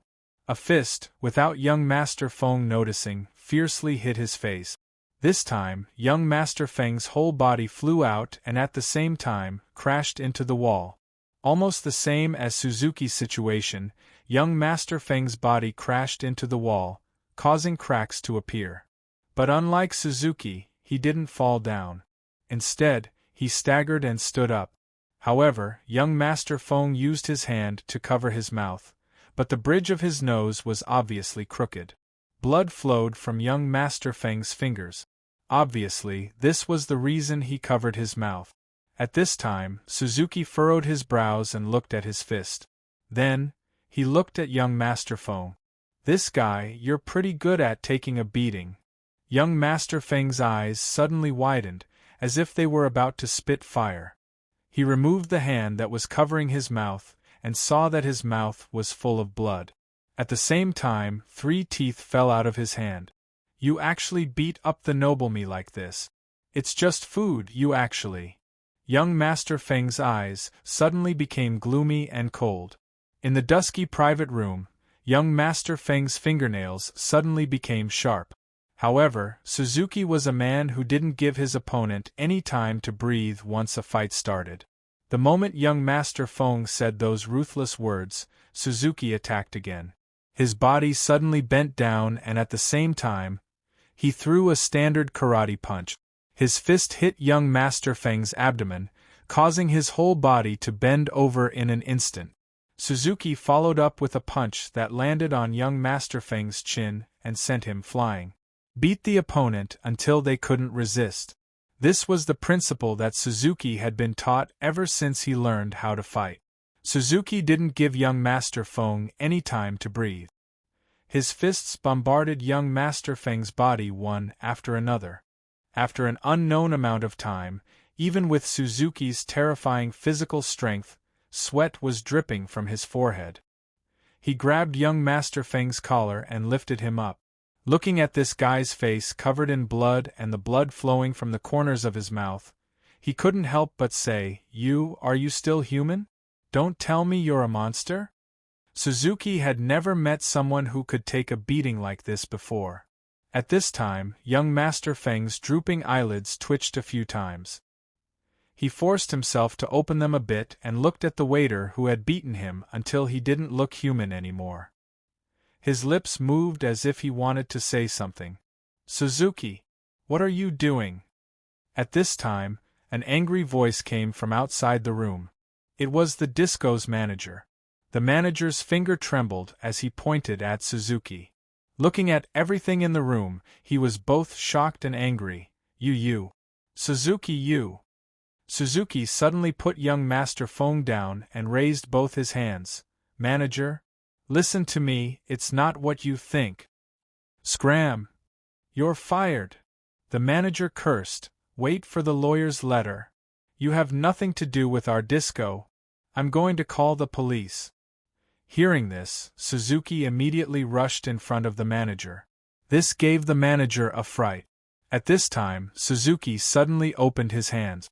This immediately scared the manager so much that he stuck to the wall behind him and said in a trembling voice, What do you want to do? Suzuki, I'm telling you, don't be reckless. Unexpectedly, Suzuki suddenly put his hands together and made a begging expression.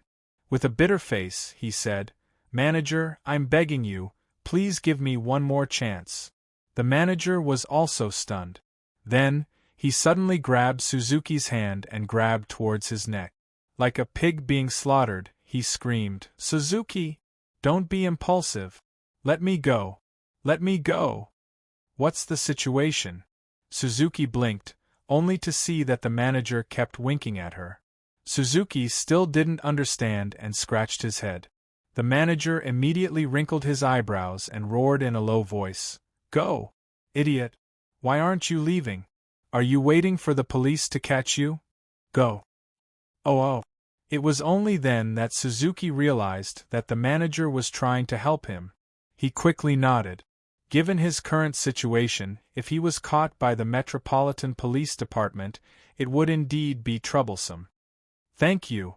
Suzuki quickly nodded and ran away. After seeing Suzuki run away, the manager let out a sigh of relief.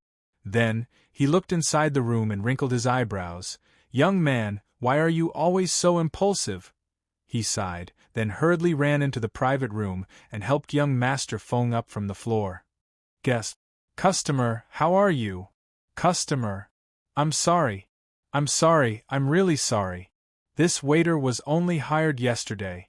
We also didn't know that he was a violent person. But don't worry, I will definitely get revenge for you. How about I call an ambulance for you? You let him go, right? I heard it.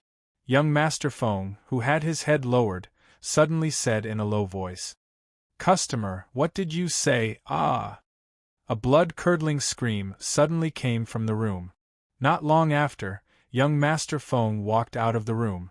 He reached out and touched his lips. His mouth was still full of blood, but his crooked nose was already healed. There were no wounds on his face, other than his clothes being torn. He looked quite spirited. Young Master Feng's eyes suddenly became hazy. Suzuki. The direction of the car was in the suburbs. According to Haruko Suzuki's memories, the nearby land seemed to belong to a landlord family. Later on, the social system was reformed, but this landlord family still stood tall. Actually, in this country there were many similar gentry, so it wasn't strange. The Takizawa clan. The car suddenly drove into a secluded path, and Yuichi Suzuki's voice sounded at this time. Haruko Suzuki asked curiously, The Takizawa clan, father, are you talking about the owner of this land? Yuichi Suzuki nodded. The current chief cabinet secretary, Asano, was born in the Takizawa clan. Asano's wife is the daughter of the Takizawa clan. In addition, there are many descendants of the Takizawa clan who hold positions in important places. Hearing this, Haruko Suzuki already knew the influence of the Takizawa clan in this country's political arena. This ancient clan indeed had great power in the political arena. Father, is the Suzuki clan cooperating with the Takizawa clan? Harashin Suzuki frowned. Harashin Suzuki. Harashin Suzuki. Harashin Suzuki. Harashin Suzuki. Harashin Suzuki. Harashin Suzuki. Harashin Suzuki. Harashin Suzuki. Harashin Suzuki. Harashin Suzuki. Harashin Suzuki. Harashin Suzuki. Harashin Suzuki. Harashin Suzuki. For a supernatural creature like Hakata, it would be very troublesome to have contact with the human rights system. After all, since the beginning of modern times, people had flourished. Have you heard of Sufu? Yuichi Suzuki asked suddenly. Haruko Suzuki froze. Whether Haruxin Suzuki knew or not, Hakata must have known about Sufu, the man who searched for the elixir of immortality. I've heard of his story, Haruko Suzuki said after thinking for a while. Yuichi Suzuki nodded. Then I'll pick the important one. The Takizawa clan has a letter that is said to have been left behind by Sufu. In the letter is a map of a certain Qin emperor's mausoleum. The Takizawa clan plans to explore this imperial mausoleum. It is said that in the imperial mausoleum, there is a treasure that the first emperor used to suppress the world. This is the Takizawa clan's goal. Haruko Suzuki's eyes suddenly narrowed. The treasure that the first emperor used to suppress the world? If it was true, wouldn't it be on the same level as the nation's divine artifact? Father, I don't understand. Haruko Suzuki shook his head. Why would the Takizawa clan want to cooperate with us for such an important thing? Yuichi Suzuki shook his head. You're wrong. The Takizawa clan didn't want to cooperate with us, they just wanted to hire us. Have you forgotten? The Imperial Mausoleum this time is in Hua Nation, and with the Takizawa clan's secret influence in the domestic political scene, how could Hua Nation not have a record of it? If the Takizawa clan were to do it themselves, if they don't handle it well, it wouldn't be a problem that can be solved by diplomatic means alone. So that's how it is.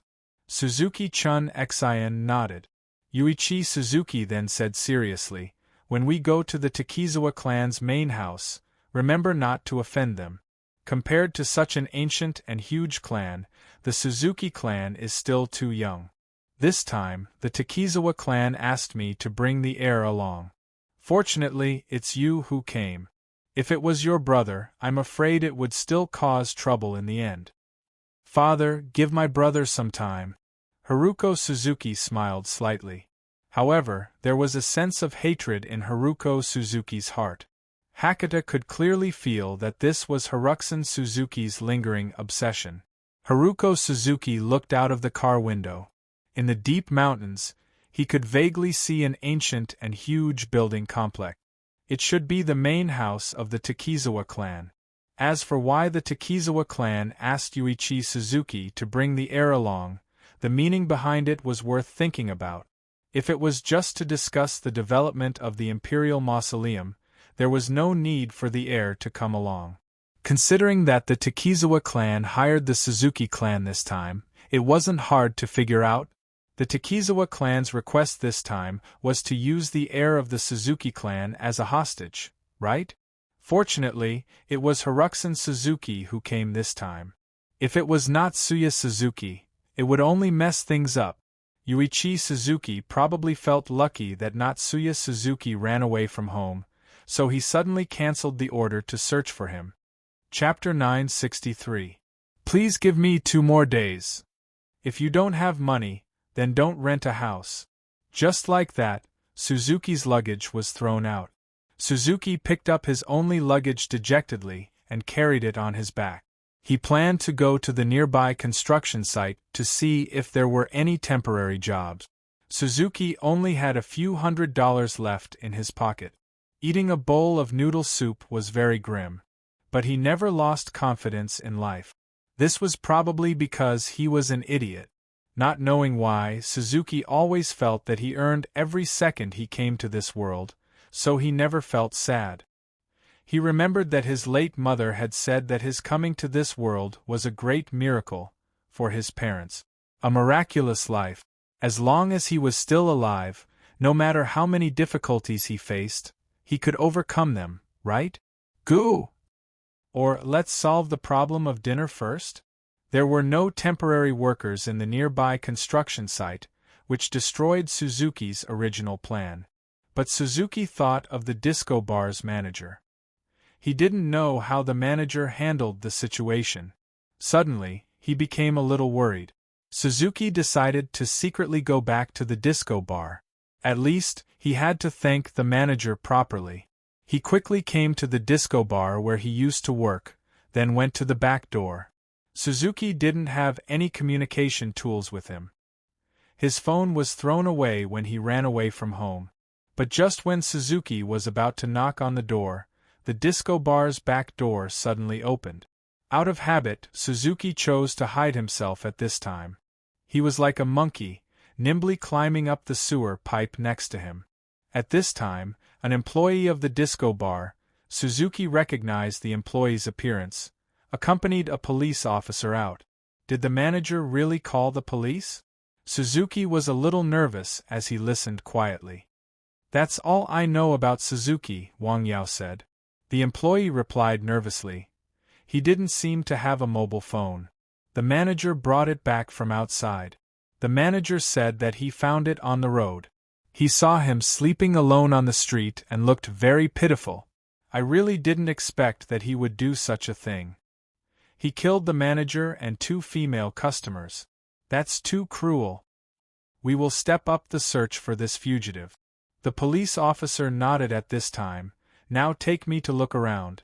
I want to search for any suspicious clues. Okay. The employee nodded, but at this moment, the employee felt that he was pressed down by something. It was a very heavy object that pressed him to the ground in an instant.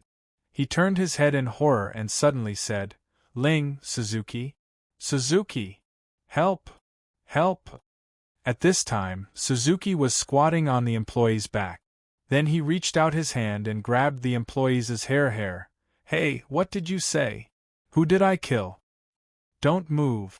Put your hands up." At this time, the police officer quickly pulled out his gun and became abnormally nervous. "You can't escape. You are Suzuki?" "Ling, not Tsuya Suzuki." The police officer's expression changed from nervousness to shock and then to fear. Because he recognized the real identity of this murderer Suzuki. Most of the police officers in the Kanto area had probably been told about this young man's background.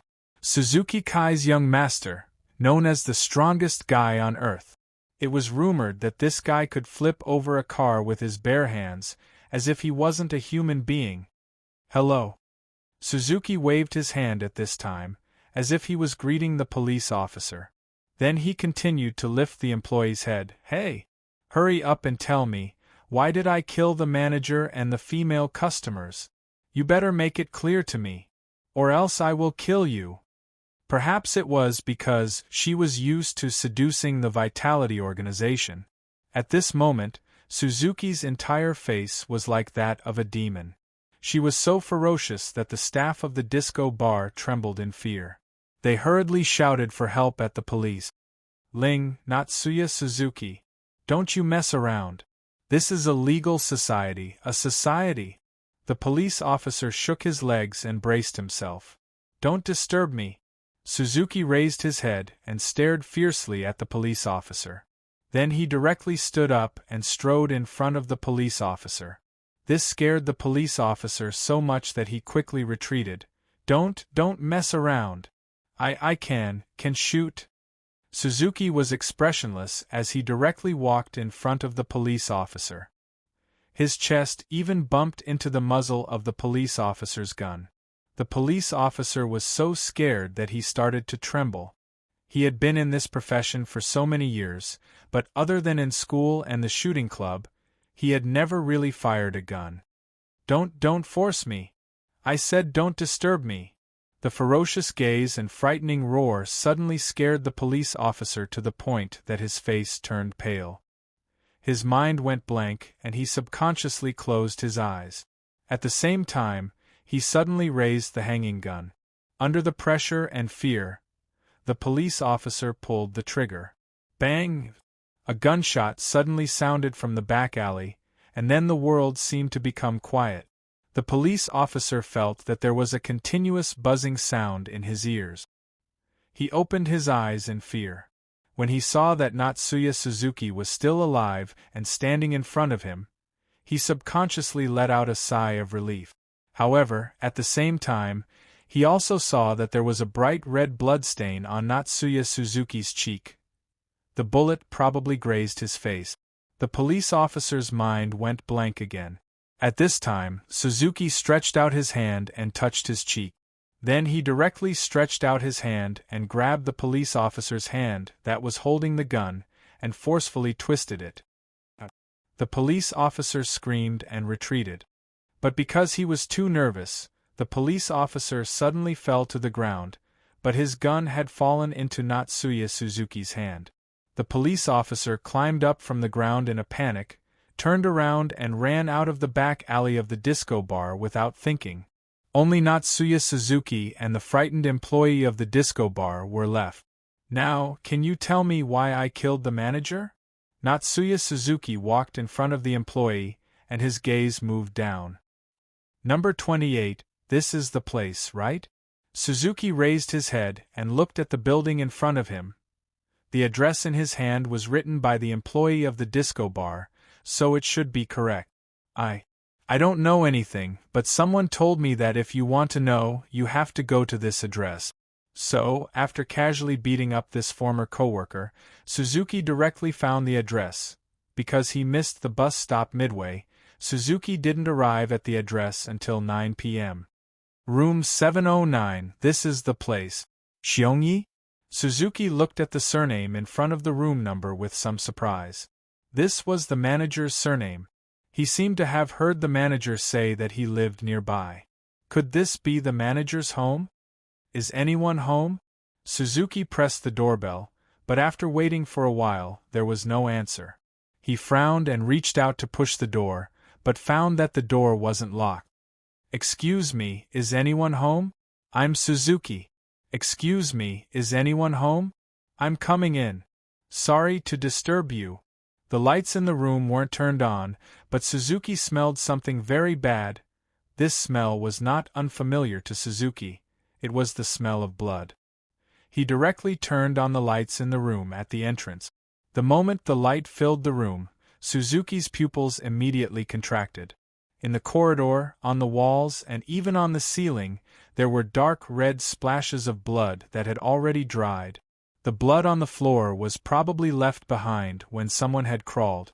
Suzuki took a deep breath. These splashes of blood easily constructed such an image in his mind.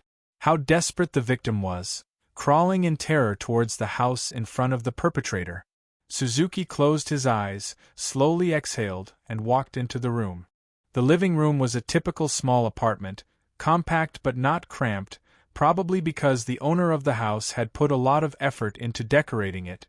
But at this time, the living room was unusually messy, and there had probably been a fight. A face that had long since turned pale was now facing Suzuki. It was the corpse of a woman who had been hung from the ceiling of the living room. She was about 40 years old. Her body was full of scratches from the claws of wild beasts. This was a thorough torture. Suzuki sighed again. There were some photos of the family on the cabinet in the living room. Suzuki saw manager Xiongyi, who had taken good care of him, in the photos, and also saw the woman who had been tortured to death. She was probably the manager's wife. I'm very sorry. Suzuki knelt down in front of the female corpse, then untied the body from the ceiling, but the moment he untied manager Xiongye's wife, Suzuki suddenly raised his head. We meet again. Two young men were currently standing in the hallway leading from the entrance, Kenji and Takashi. Takashi was the one who used Western boxing, and Kenji was the one who had been knocked unconscious by Natsuya Suzuki at the beginning.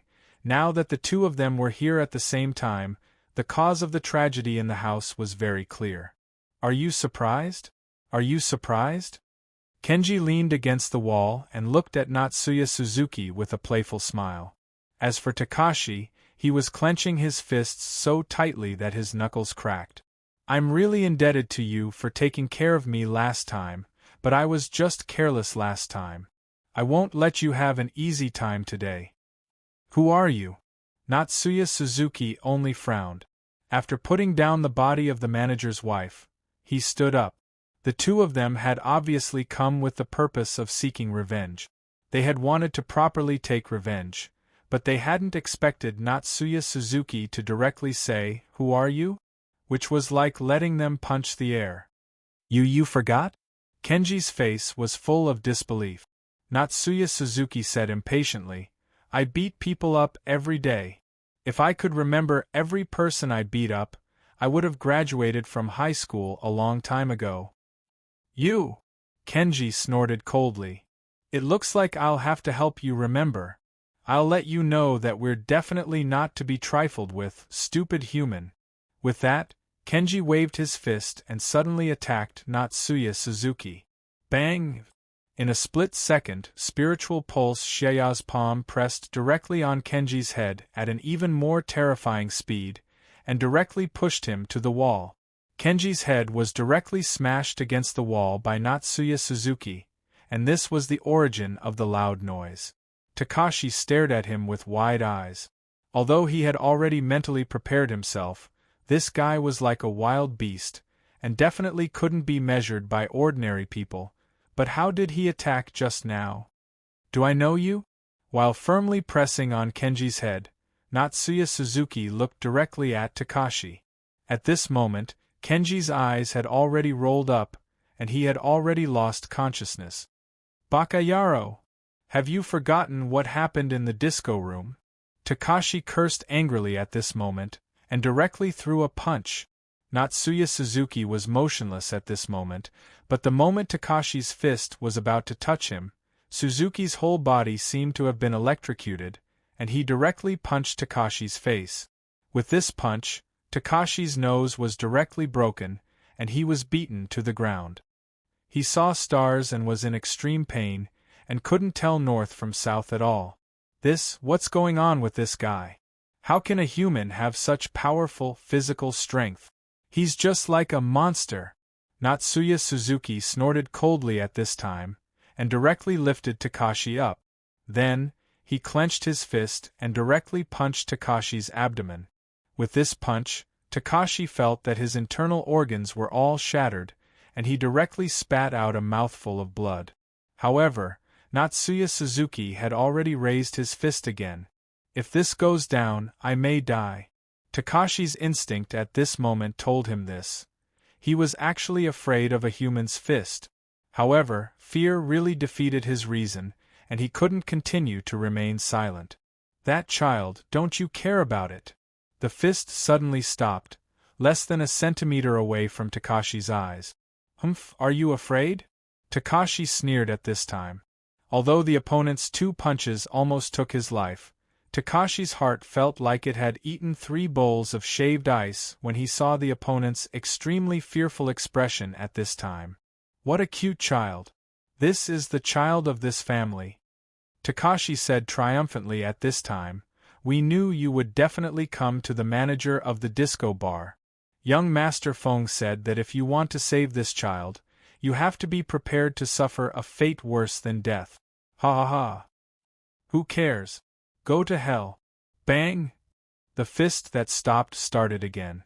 It was less than a centimeter away, but with Natsuya Suzuki's full strength, Takashi was still sent flying by this punch. You really don't care about that child's life or death. Takashi got up with difficulty at this time, his face covered in blood.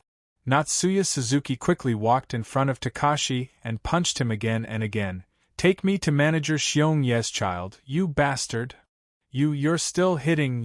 If you kill me, that child will also be buried with me. Then you go downstairs and wait for him. Natsuya Suzuki didn't care about this kind of threat at all, and his punches were heavier and heavier. You don't hit me, don't hit me. Chapter 964. It was very cold, so cold that he could see white mist when he exhaled, and it was also raining. There were many pedestrians on the streets, probably because it was the weekend. Even if it was raining now. Men, women, boyfriends and girlfriends. Probably more than 10 years ago, he had also been like this, very keen to show off his youth on the street. Youth, Xiongyi suddenly sighed with emotion. Hubby, are you listening? He was actually on his way home from work. Xiongyi had been on the phone with his wife the entire time. They mainly talked about trivial things in life. In addition, because of the weather these past few days, his child, who had just started primary school, had some breathing problems. When he was born, the child had been born with asthma, which he had inherited from his mother. Although his wife was nagging, so many years had passed, and Xiongyi had long become accustomed to his wife's nagging. Or rather, if there was a day when he didn't hear it, he would always feel a little unaccustomed. How about we go to Hokkaido next month? Xiongyi said into the phone. It's been a long time since we went on a family trip together, right? Do you have any vacations? But if you really want to go to Hokkaido, then you have to prepare well. If it's still too cold then, I'm worried that the child's body won't be able to take it. It's okay, I always feel like we'll get lucky. Xiongyi smiled, but suddenly stopped in his tracks. On the other end of the phone, his wife was still talking and nagging nonstop. Hubby? You're not listening again? Ah. Sorry, I saw someone over here. Xiongyi hurriedly responded to his wife. Li Zi, I'll call you back later.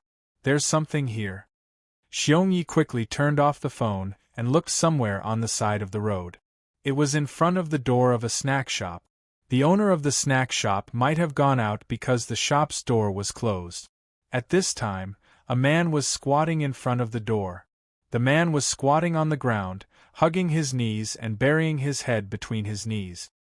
He was dressed very thinly, and there was a suitcase next to him. Are you okay? Xiongyi walked over, one hand on his knees, and bent down.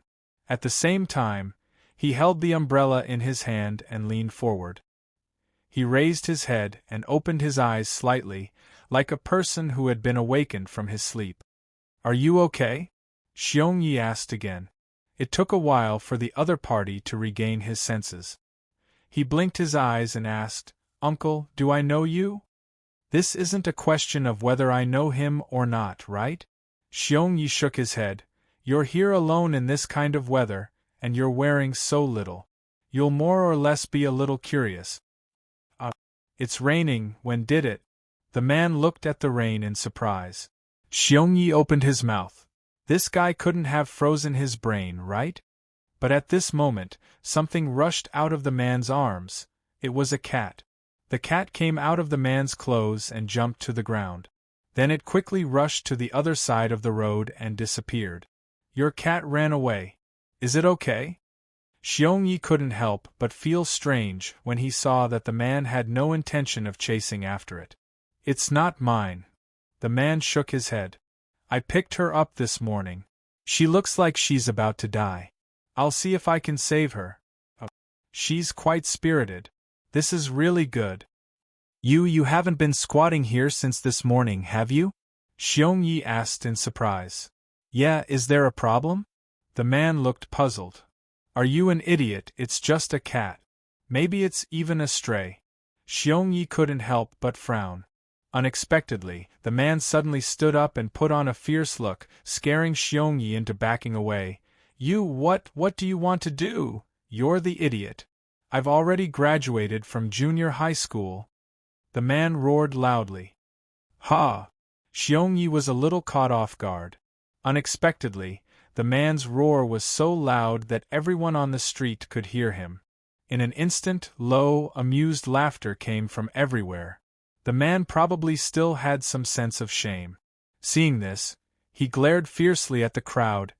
It had to be said that although this man was handsome, his eyes were really scary when he glared like a beast. The crowd dispersed. The man snorted coldly and no longer paid attention to Xiongyi. Instead, he picked up the luggage bag on the ground. At that moment, the man's stomach suddenly rumbled. The man rubbed his stomach, then reached into his trouser pocket and dug around a few times before taking his hand out. When he opened it up, there were only a few coins left. The man swallowed, then sighed and stuffed the coins back into the bag. He took a deep breath and prepared to leave. Do you want to eat some? Suddenly, the man heard Xiongye's voice. He subconsciously looked at the middle-aged man, only to see the middle-aged man pointing at a shop across the road. The middle-aged man then made a drinking gesture and smiled. If you don't mind, please have a drink with me. Ha ha ha ha, running away from home. You're so young, Suzuki. It was probably because people at this age began to talk more after a few drinks. The atmosphere in teppanyaki shops was almost always like this. Xiongyi already knew that the other person's name was Suzuki. Running away from home because of a quarrel with his family. This kind of thing was actually very common. Running away from home. I did this when I was a kid too. Xiongyi touched the wine glass and said with some nostalgia. Uncle, did you try it too? Suzuki looked up curiously. Xiongyi waved his hand and said, but I went home after a few days. Actually, home is still better. Suzuki didn't say anything. He just lowered his head and silently ate the third serving of teppanyaki that had just been served, which was still steaming hot. So, You don't have anywhere to go now? Xiongyi burped and suddenly asked. Suzuki looked up slightly, shook his head, and lowered his head again to eat in big mouthfuls. Xiongyi smiled. Hey, do you want me to introduce you to a job for the time being? Me? Suzuki looked up in surprise. Didn't you run away from home? Since you ran away from home, that means you really need to be self-reliant. In that case, you can't not look for a job. How about it? I'll be a waiter at a disco bar. I'll give you an hourly wage. Do you want it? I'll do it. Suzuki nodded vigorously and kept nodding. The name was Takizawa, and there was a huge sign above his head. Natsuya Suzuki frowned. This place was much bigger than his home. As for the specific value, he was too lazy to estimate it. Kenji and Gaoji were very sensible and didn't say anything provocative at this time, because the two of them had really been taught a lot by this monstrous man on the way here. The two of them already had a tacit understanding that they weren't in a hurry to get revenge. No matter how strong this man was, he was just like a child in the Takizawa family. The two of them weren't real members of the Takizawa family. Only young Master Feng was in the Takizawa family. Kenji and Gaoji were probably equivalent to servants. Only people with the surname Takizawa had incredible power that the outside world didn't know about. Of course, Kenji and Gaoji also had the opportunity to have this kind of power, as long as they were chosen by the Takizawa family to receive a baptism. This was why the two of them were willing to serve young Master Feng. The child is inside? Natsuya Suzuki frowned at this time. He had a beast-like intuition. This intuition made him feel uncomfortable just standing in front of this door. Yes, the child is inside, in young Master Feng's courtyard. Gaoji sneered. You'd better hurry up. Otherwise, even if you see it, I'm afraid it'll only be a corpse. And I'll find a good place to bury the child. Suzuki nodded and said very seriously, Then I'll let you accompany him by his side. That's letting you off easy. Gaoji and Kenji's expressions suddenly became unsightly. This guy was simply a beast that didn't know how to think. If you have the ability, then go in. Kenji raised his voice and suddenly opened a small side door next to the Takizawa family's main door. The moment the side door opened, Kenji and Gaoji suddenly rushed in. They were so fast that even Suzuki couldn't react in time. Suzuki stared blankly, then walked in through the side door, but there was no trace of Kenji and Gaoji. Where are they? Suzuki frowned. At this moment, something directly fell towards Natsuya Suzuki from above. It turned out to be a huge net. Not only that, but there were also several big men holding onto the corners of this big net at the same time. Even with Natsuya Suzuki's monstrous strength, he couldn't tear this big net apart for a while. On the contrary, several big men were pulling the big net and completely controlling Natsuya Suzuki's movements. So, you're really an idiot. Since you have the guts to break into the Takizawa family's house, we'll definitely treat you well. In the dark, Kenji walked out with a sneer and put on a pair of sharp brass knuckles on his finger. Natsuya Suzuki suddenly stopped struggling and looked up at the front. In front of him, there were overlapping buildings, one after another, towering like mountains, and at the top there was something like a castle. This Takizawa family's house is really big. Deep in the mountains, the Takizawa family was more like a huge village than a home. There were all kinds of buildings wrapped in a huge wall. The car entered from the outermost gate, and then they had to walk along the mountain road for a while to reach the Takizawa family's main house, the ancient castle on top of the mountains. Of course, there were already many luxurious buildings on the road. As expected of an ancient family with a huge influence on the country's politics, Haruko Suzuki coldly looked at the place under the mountain that could be called Takizawa Village. Father, are the people living here all from the Takizawa family? Haruko Suzuki asked curiously at this time. Yuichi Suzuki said, Not really. Only a few of the Takizawa family's collateral relatives live here, and the rest are the servants' families. The Takizawa family's rules are very strict. Even the direct relatives will be expelled if they don't have enough talent. On the contrary, if there is a talented person in the collateral relatives, they will be promoted to the main family. Haruko Suzuki nodded. Soon after, the car stopped in front of the castle. It's already very late, it's almost 12 o'clock. It seems that I have to postpone my plan to see Natsuya Suzuki tonight and fulfill Haruko Suzuki's wish. Hakata thought for a while and decided to spend more time tonight to study the details of the Takizawa family. Because from the moment he entered the mountain gate, he had an uncomfortable feeling this place was not as simple as it looked.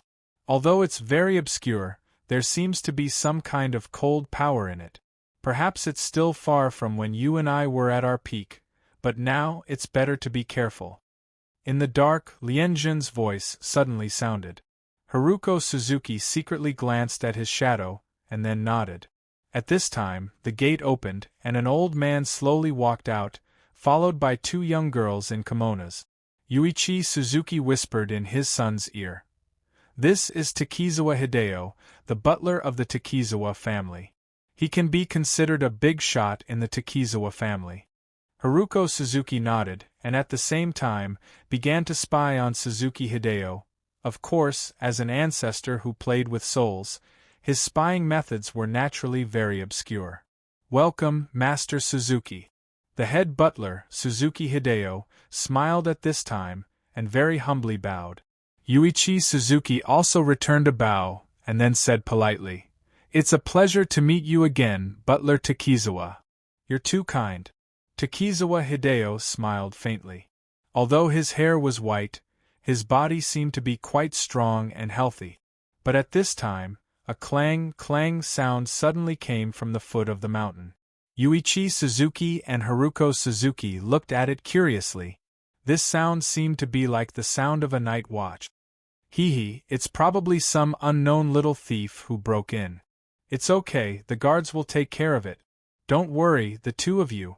Takizawa Hideo said very casually.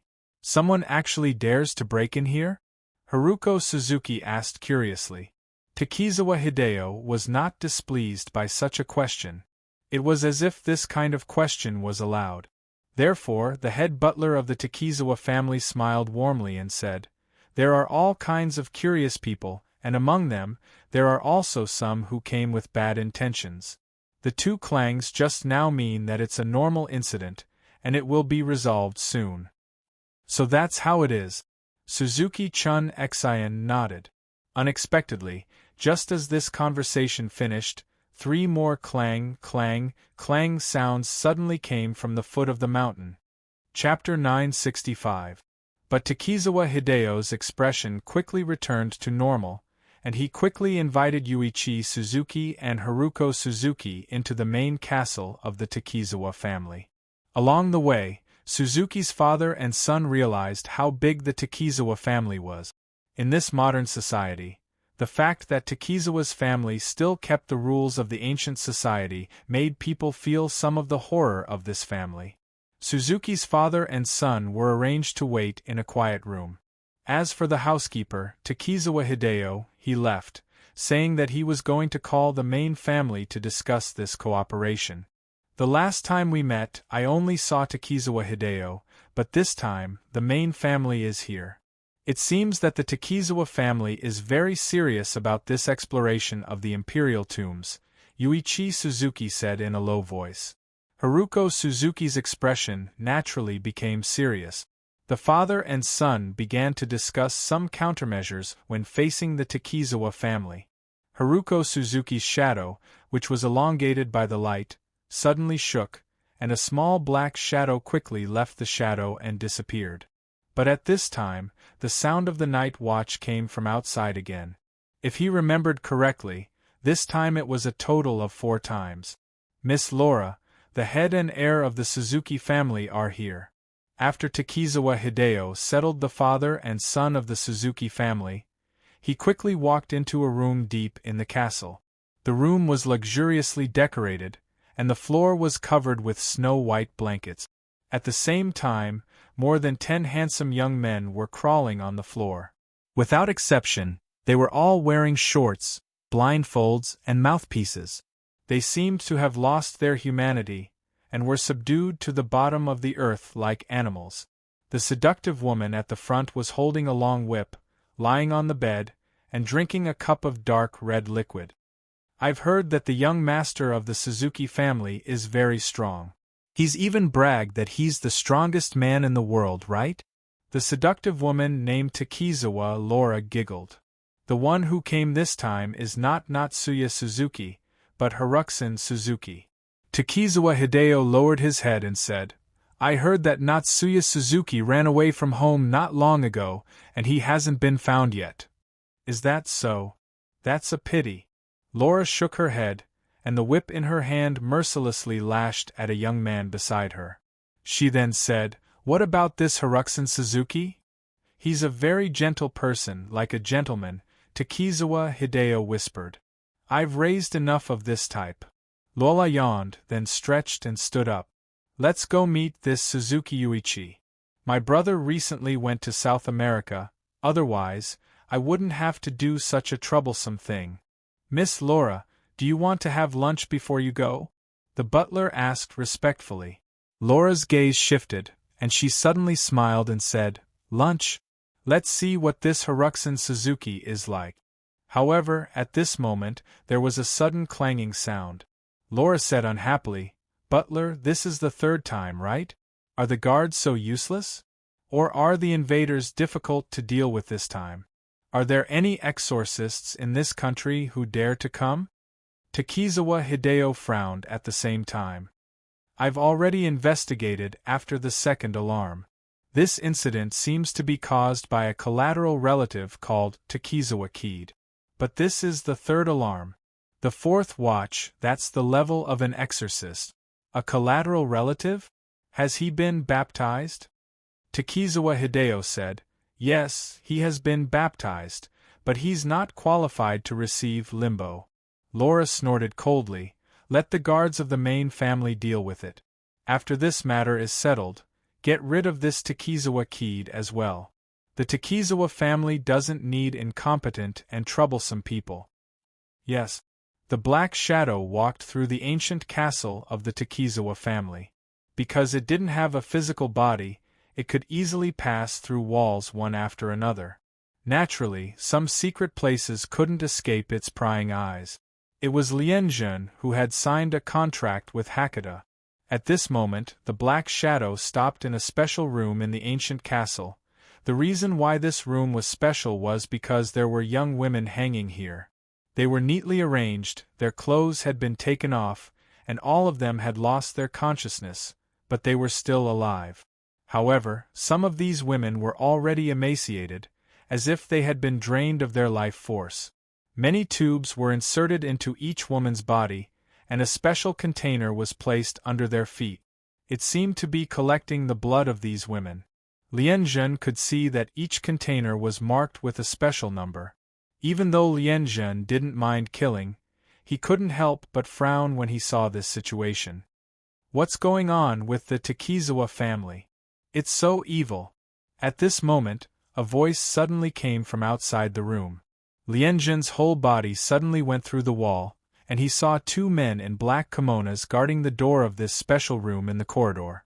At this moment, another man in a black kimono with a katana walked in and said in a low voice, "Miss Laura ordered the guards to attack. The level 4 alarm has been sounded outside. Ryosuke, accompany me to join the team." "Okay, Captain." Then, there was only one man left guarding here.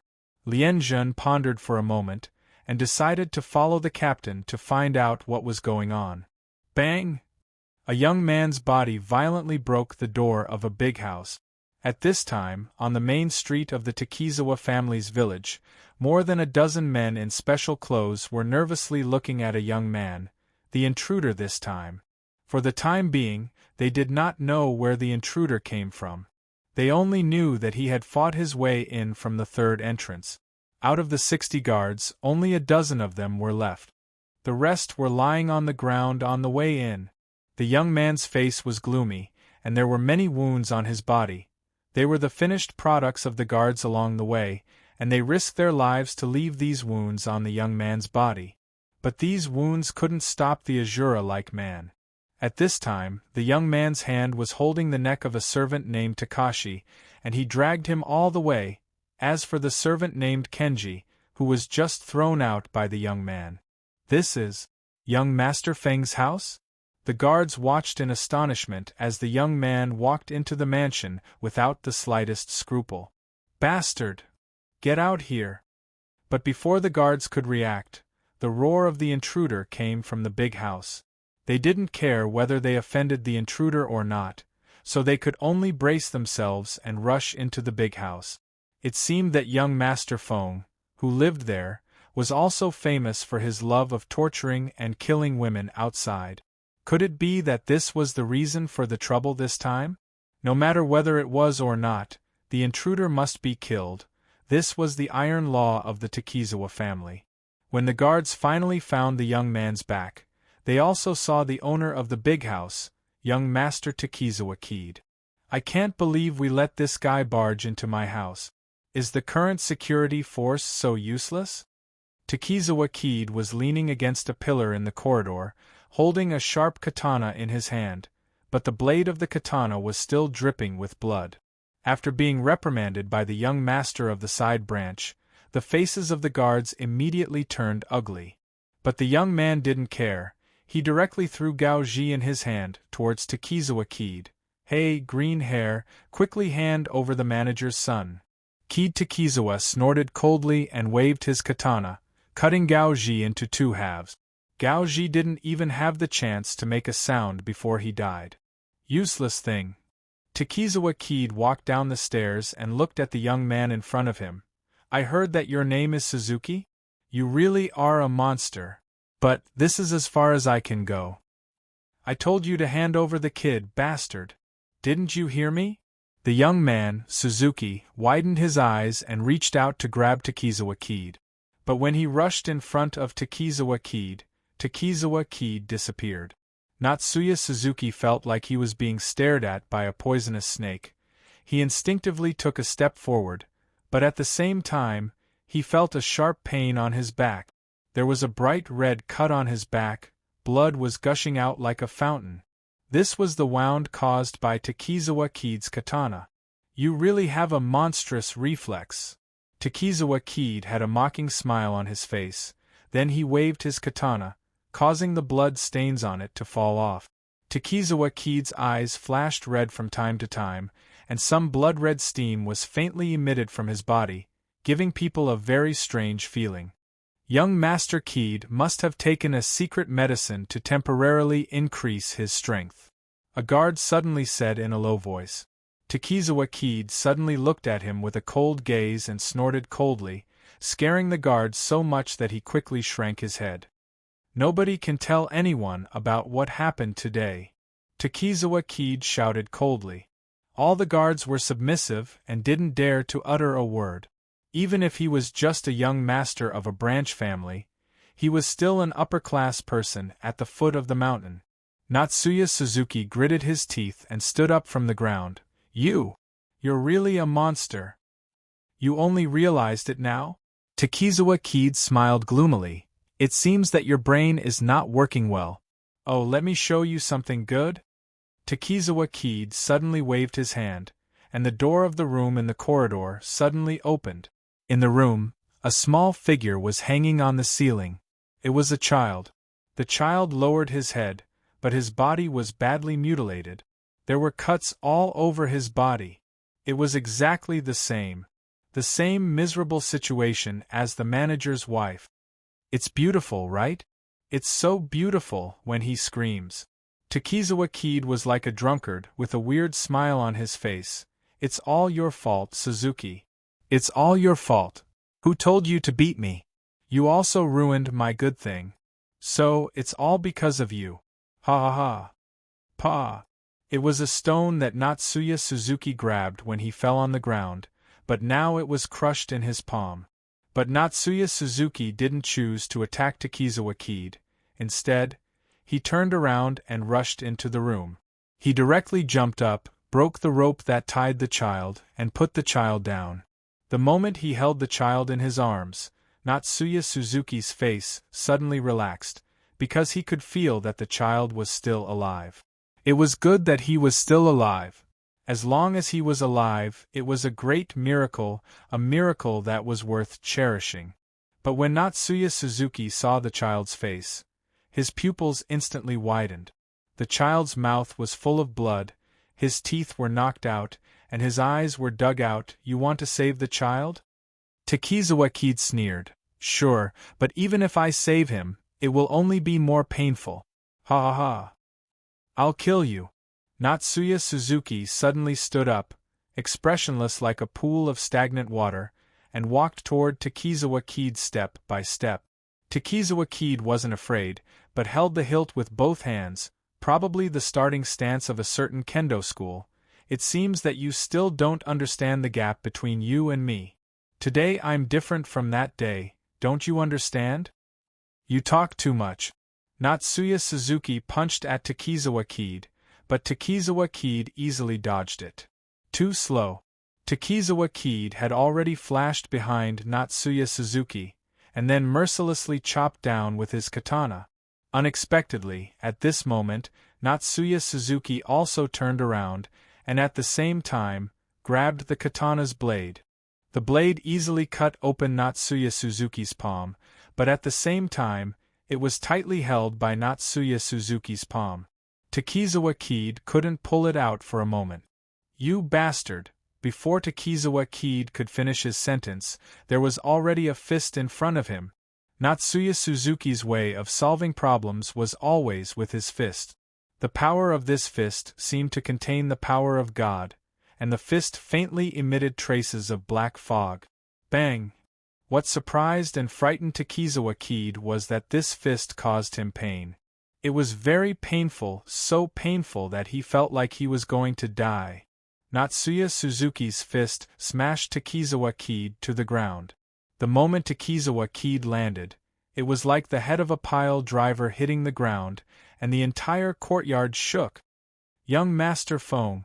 The members of the garrison shouted together, and rushed forward, but it was all too late, because Natsuya Suzuki directly grabbed the katana from Takizawa Kid's hand, and without saying anything, he turned the tip of the katana and stabbed it toward Takizawa Kid's throat. In the blink of an eye, the crisp sound of metal colliding rang out. Let's stop here. Natsuya Suzuki's katana was blocked by an iron rod. Natsuya Suzuki suddenly raised his head, and his beast-like eyes shot out. The person holding the iron rod looked into Natsuya Suzuki's eyes, and his heart trembled subconsciously. He thought to himself, what a ferocious gaze! I'll kill you too. Natsuya Suzuki suddenly stood up, but the moment he stood up, Natsuya Suzuki's expression became stiff, because at this moment, two different but equally sharp blades suddenly shot out from his chest. The blades crossed in front of Natsuya Suzuki's chest, obviously because the angle of the blades on his back was different. I said stop here, didn't you hear, intruder? The two different blades were fiercely pulled out from Natsuya Suzuki's body. Natsuya Suzuki finally spat out a mouthful of blood, and slowly turned around. He saw two men in black kimonos behind him. They were holding katanas in their hands. It's our family's guards, the members of the guards exclaimed.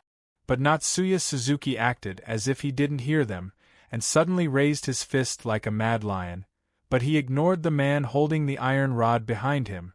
The iron rod, at this moment, mercilessly smashed the back of Natsuya Suzuki's head from top to bottom. This fierce attack directly smashed Natsuya Suzuki's head, and the whole thing changed. Natsuya Suzuki slowly fell to the ground. His body twitched a few times, and then stopped moving. What a terrifying guy. One of the men in black kimono slowly put away his katana, glanced at Natsuya Suzuki, and then bowed politely. He's also a respectable man, please excuse my rudeness. After that, the man directly walked to Takizawa Kid, looked down, and said indifferently, Take Takizawa Kid back. Yes, Captain. The man holding the iron rod and the other young man nodded at the same time. At this moment, Takizawa Kid's face had changed shape, and he was spitting out mouthfuls of blood, unable to speak. The captain looked at the members of the guards and said indifferently, "Go and clean up the outside before dawn."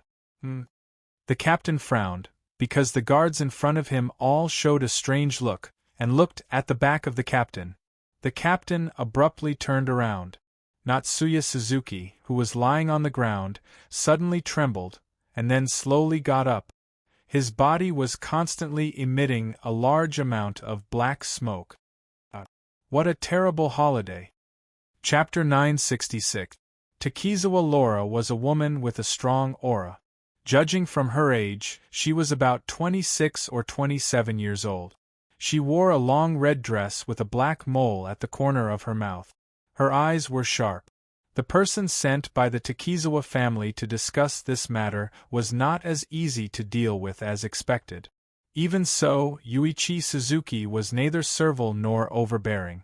The reason why the Suzuki Kai in the Kanto region was able to grow and squeeze out many old forces was because of Yuichi Suzuki as the head of the Suzuki Kai. Miss Laura, regarding the manpower for the excavation of the imperial tomb, there is no problem at all. Yuichi Suzuki looked straight into Takizawa Laura's eyes. But I hope to have a certain degree of command when it comes to the allocation of personnel. This kind of ancient tomb is bound to hide unknown dangers. I don't want to take the risk like this. Miss Laura? Miss Laura? But Yuichi Suzuki found that the young lady from the Takizawa family did not seem to pay attention to him. Perhaps she did not listen carefully to what he said. Instead, she kept looking at her son, Haruxan Suzuki. This woman's eyes were full of lust. It could be seen that she was the kind of person who was full of lust. However, Harume Suzuki was sitting upright with an aloof look on her face. Under Takizawa Laura's greedy gaze, she did not waver in the slightest. While Yuichi Suzuki secretly praised her, he was also a little dissatisfied with the Takizawa family. Although the Suzuki Kai could not be compared with the giants like the Takizawa family sent such a woman to negotiate. It was a little too contemptuous. "Oh, I'm listening again. You can continue." Takizawa Laura smiled, but her eyes still did not leave Haruko Suzuki. "What's your name?" "Chun Xin, Haruxan Suzuki." Haruko Suzuki glanced at Takizawa Laura. It smelled a strong smell of blood from this woman. As an ancestor that toyed with souls, it could easily see how much resentment was wrapped around the woman.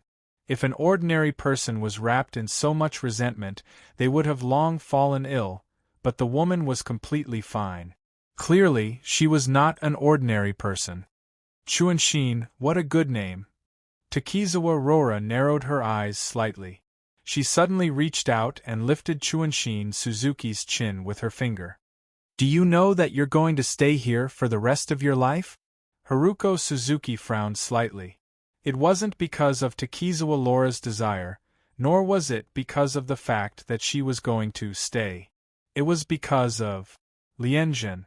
Lianzhen had an inseparable contractual relationship with it, and at this moment, Lianzhen had sent it some kind of message.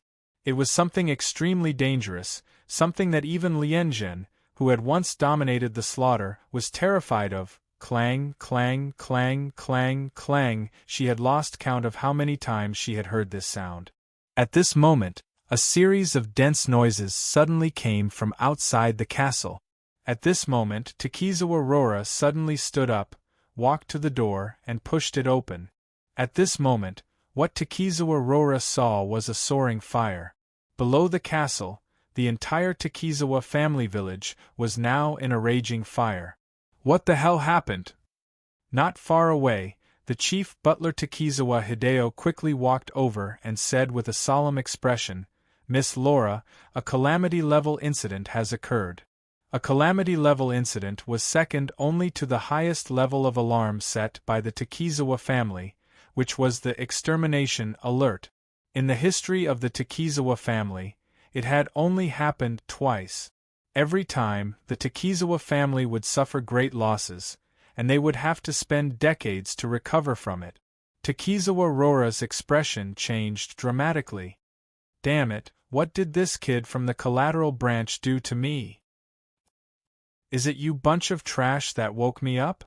The black fog was like a burning flame. In this fog, Natsuya Suzuki, who should have been smashed in the head by the guards of the Takizawa family, walked out unscathed. This was no longer a matter of his recovery ability. It was as if he had completely changed into another person. At this moment, the captain of the guards felt his heart beat wildly. Just one look from this man who walked out of the black fog was enough to make him feel an instinctive fear. He wanted to pull out his sword, but he found that his whole body had become stiff and wouldn't listen to him. It was just that calm look in his eyes. You. Who the hell are you? The captain of the guards didn't know that he was swallowing his saliva subconsciously. The man in front of him, this Natsuya Suzuki in front of him, tilted his head and looked at the captain of the guards. My name? Let me think. I can't remember it. What? The captain of the guards was stunned. But at this time, another young man of the guards snorted coldly, Humph, pretentious guy. This time, I'll cut you into pieces and see if you can still stand up. In a flash, the sharp katana pierced towards Suzuki Shea. Ryosuke, don't be impulsive, the captain of the guards shouted.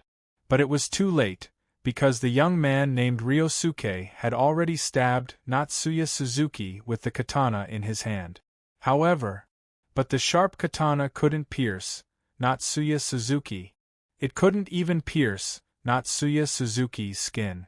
What's more, the katana actually shattered into pieces at this moment. How could this be? The young man named Ryosuke was shocked. It hurts, you bastard. Natsuya Suzuki turned his neck and glared at Ryosuke.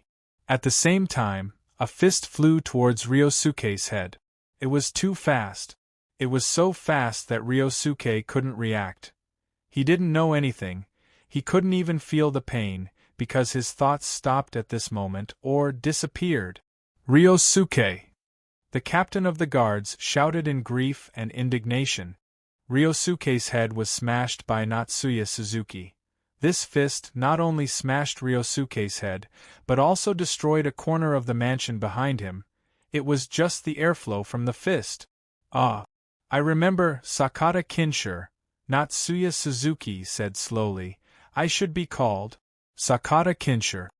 When Natsuya Suzuki said this name, those guards who were in a state of panic couldn't think at all. But the captain of the guards opened his mouth with an incredulous expression. Sakata Kinshur?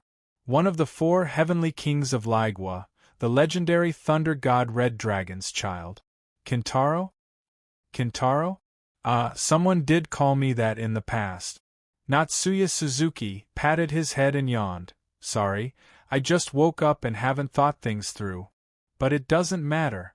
I just want to vent my anger. The captain of the guards took a step back instinctively. The man who called himself Kinshur Sakata revealed a sinister smile. I seem to want to turn all of you into dust in this life. Trash. He threw a punch. A black light flashed in front of his eyes. The front of the fist was completely annihilated, leaving behind only a big hole that was dozens of meters long. And in this big hole, only one figure was still standing with difficulty, the captain of the Takizawa family's guards. At this time, his clothes were torn, and his katana was stuck in the ground, so he couldn't hold on. He looked at the mysterious man named Sakata Kinshur in despair and spat out a mouthful of blood. Takizawa keyed, what did you do to provoke? The captain of the guards spat out another mouthful of blood and then fell to the ground. The moment he fell, the captain of the guards was so tired that even his katana was turned into dust. Kinshur Sakata heaved a sigh of relief and frowned. He turned around and looked at manager Xiong Ye's child, who had been put down and was on the verge of death. For you, living like this is just pain. Sakata Kinshur walked up to the child, took a deep breath, and reached out to grab the child's neck. I'm sorry. Dad, The child's voice was extremely weak. But Sakata Kinshur could clearly hear the child's voice. Save! Save me! The hand that was holding the child suddenly loosened a little. Sakata Kinshur frowned and stared at the child's face that had been gouged out. Even so, you don't want to give up, save? Save, then live on. Kinshiro Sakata loosened her grip and picked up the child. Even if you can't see, I'll let you feel how this place feels like you, she said calmly. I'll let you feel how this place feels like you. He could feel that the child seemed to have calmed down. So, Sakata Kinshur took a soft breath, and then looked up at the ancient castle high above the Takizawa family. Because he had been asleep for so long, there were many things that he couldn't remember clearly. But his memory was rapidly recovering, and at the same time, he gradually had an impression of the name Takizawa. The Takizawa family was a vampire clan that had lived in East Asia for a long time. They seemed to have transformed into vampires through a special method, and they had always been discriminated against by orthodox vampires, especially the 13 clans that had always considered themselves orthodox. At this time, Sakata Kinshur lightly snorted and stretched out his hand. The dark clouds in the sky started to swirl, turning into a whirlwind that poured down on Sakata Kinshur. Thunder rumbled within the whirlwind. Finally, the dark clouds dispersed in Sakata Kinshur's hand, revealing a huge golden double-edged axe flickering with lightning. What a filthy clan! At this moment, Sakata Kinshur directly chopped down with the huge axe in his hand. In an instant, the power of lightning and fire tore apart the earth, and lightning and fire shot out from the cracks in the earth, crazily devouring the Takizawa family's village. Kintaro, you woke up too early. At this moment, a soft voice came from midair. Sakata Kinshur abruptly waved the huge golden axe in his hand, hacking toward the source of the voice. The target of Sakata Kinshur was Yu Yi, who was floating in midair with her dress fluttering in the wind. Miss Maid of the Club. The huge golden axe was now mixed with the power of lightning, and Sakata Kinshur looked like a crazy warrior who wanted to break the sky. The golden axe easily cut open Miss Maid of the Club, but Sakata Kinshur didn't feel like he had killed her, because what he cut open was just a shadow without a physical body. At this moment, the shadow of Miss Maid, who had been cut open by the huge golden axe, quickly gathered back together. Miss Maid of the Club looked calm as she stretched out one finger toward Sakata Kinshur. Instantly, a black light shot into Sakata Kinshur's forehead. The powerful man who had attracted the power of lightning and fire quieted down in an instant. Yu Yi said indifferently, although every onyx soul will fall into a short period of memory confusion after a holiday, it's still not enough. But if you use this as an excuse to break the rules, I can deduct all your remaining merit. So, have you woken up? At this moment, Sakata Kinshur slowly opened his eyes and stabbed his weapon into the ground. He looked up at Miss Maid in midair and suddenly said, According to the rules, I'm still on vacation, right, Yu Yi-san? There should be about 3 years before your vacation ends. Yu Yi nodded and then glanced at the child in Sakata Kinshur's arms. Then, Yu Yi looked around. She suddenly stretched out her hand as though she was gathering the wind around her. She seemed to be listening to something. I see. Miss Maid slowly opened her eyes and said indifferently, The Onyx Soul Envoys can do whatever they like during their vacation, as long as they don't betray their master. Well, I'll be here to watch. Don't go too far. After all, we have a new master now. That's really... Sakata Kinshur nodded thoughtfully. After that, Kinshur Sakata put down the child in her arms and said indifferently, I was still thinking about how to deal with this child, but I didn't expect to alarm you. Then, can I ask for your help? As for the cost, just deduct it from my balance. I see, as you wish. Miss Maid nodded. Thank you so much. Kinshur Sakata nodded. My sensei. Chapter 967.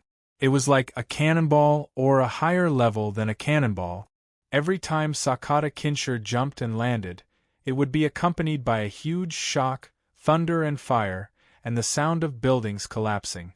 The surroundings had been engulfed by thunder and fire, as if it had turned into a sea of fire. Under the effect of the heat, the sparks rose to the sky little by little. And that day it had already turned into an orange-red color. "It's really violent as always." Miss Servant Girl shook her head slightly. Her body was not here, but on the other side of the ocean, but it didn't mean that she couldn't use some of her powers here. Yu looked down at the child lying flat on the ground. A weak soul fire that was almost extinguished, but unexpectedly, it had a strong will to survive. Yu shook her head and said indifferently, "The transformation technology sold from us eventually evolved into your misfortune. Now just take it as recycling. Let Sakata Kinshur recycle it." Miss Servant Girl's eyes were calm. She slowly squatted down, put her palm on the child's forehead, and whispered, "Body creation." The child's wounds began to heal gradually, and new granulations sprouted quickly. Even the wounds of the dug-out eyes were slowly regenerating at this time. "Let's finish things here as soon as possible," and the messenger Sakata Kinshur who woke up temporarily. Yu was thinking about how to deal with the aftermath. A long time ago, Miss Servant Girl asked her new master whether to let the Black Soul envoys on vacation return, because the boss had the right to directly terminate the vacation of the Black Soul envoys. Of course, after the termination, the merits that the Black Soul envoys used to buy the vacation would be returned according to the interest. The master said that it was not necessary, and let the Black Soul envoys return automatically after the vacation was over. When Yi was thinking, she seemed to have noticed something. She tilted her head slightly, and looked at the shadow of a building not far away that was being engulfed by the fire. The burning fire here seemed to be suddenly weakened, as if a wind blew, and then returned to normal. Miss Servant Girl smiled slightly. "It turns out that the two naughty guys who escaped from Yenwu are here. They seem to be having a good time." With that, Yu didn't continue to pay attention to them, and turned to look at the child who was in the process of body creation. "Well, how about this?" Miss Servant Girl suddenly smiled. There was no doubt that she was a perfectionist. At the same time, a huge golden axe suddenly appeared in the air. It was the one in the hand of Sakata Kinshur, but it was obviously enlarged more than 100 times, with thunder and fire all over it. It directly chopped at the ancient castle of the Takizawa family. Looking at the raging fire, the Takizawa family's business was about to be destroyed. Takizawa Rala frowned, and the butler beside him, Takizawa Hideyo's expression was not any better. The lords that Takizawa Hideo mentioned were naturally Takizawa Rora's elders, the real mainstay of the Takizawa family, the first ancestor who was transformed into a vampire using a special method. In order to complete the transformation of life, this ancestor had been sleeping under the ancient castle of the Takizawa family, and every moment, the Takizawa family would provide a huge amount of fresh blood for this ancestor. There was a blood supply room in the ancient castle specially built for this ancestor, and every day, blood would be continuously sent to the place where the ancestor was sleeping. Now, the blood accumulated in the place where the ancestor was sleeping had already turned into pure liquid energy, like a blood pool.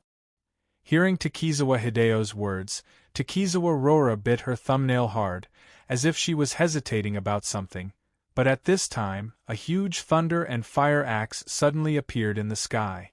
"Damn it!" Takizawa Rora and Takizawa Hideyo's expressions changed drastically when they saw the huge thunder and fire axe coming down. Yuichi Suzuki, who was behind the two of them, was already pale with fright at this doomsday-like scene. If it weren't for the fact that he was also someone who had been through a lot and was able to remain calm in the face of something big, he was afraid that he would have already been defeated. Even so, Yuichi Suzuki was drenched in cold sweat, and his mind was blank. This was not something that a human could fight against. Chun Yuichi Suzuki subconsciously turned around and saw that the Haruko Suzuki he had brought with him had disappeared without a trace.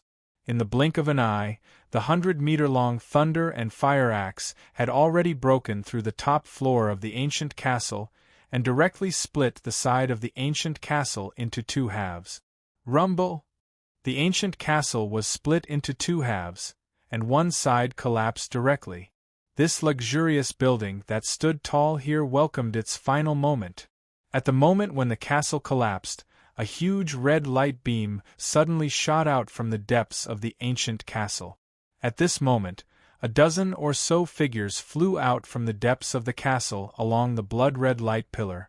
These dozen or so people who had appeared all had ashen faces, green faces, and long fangs.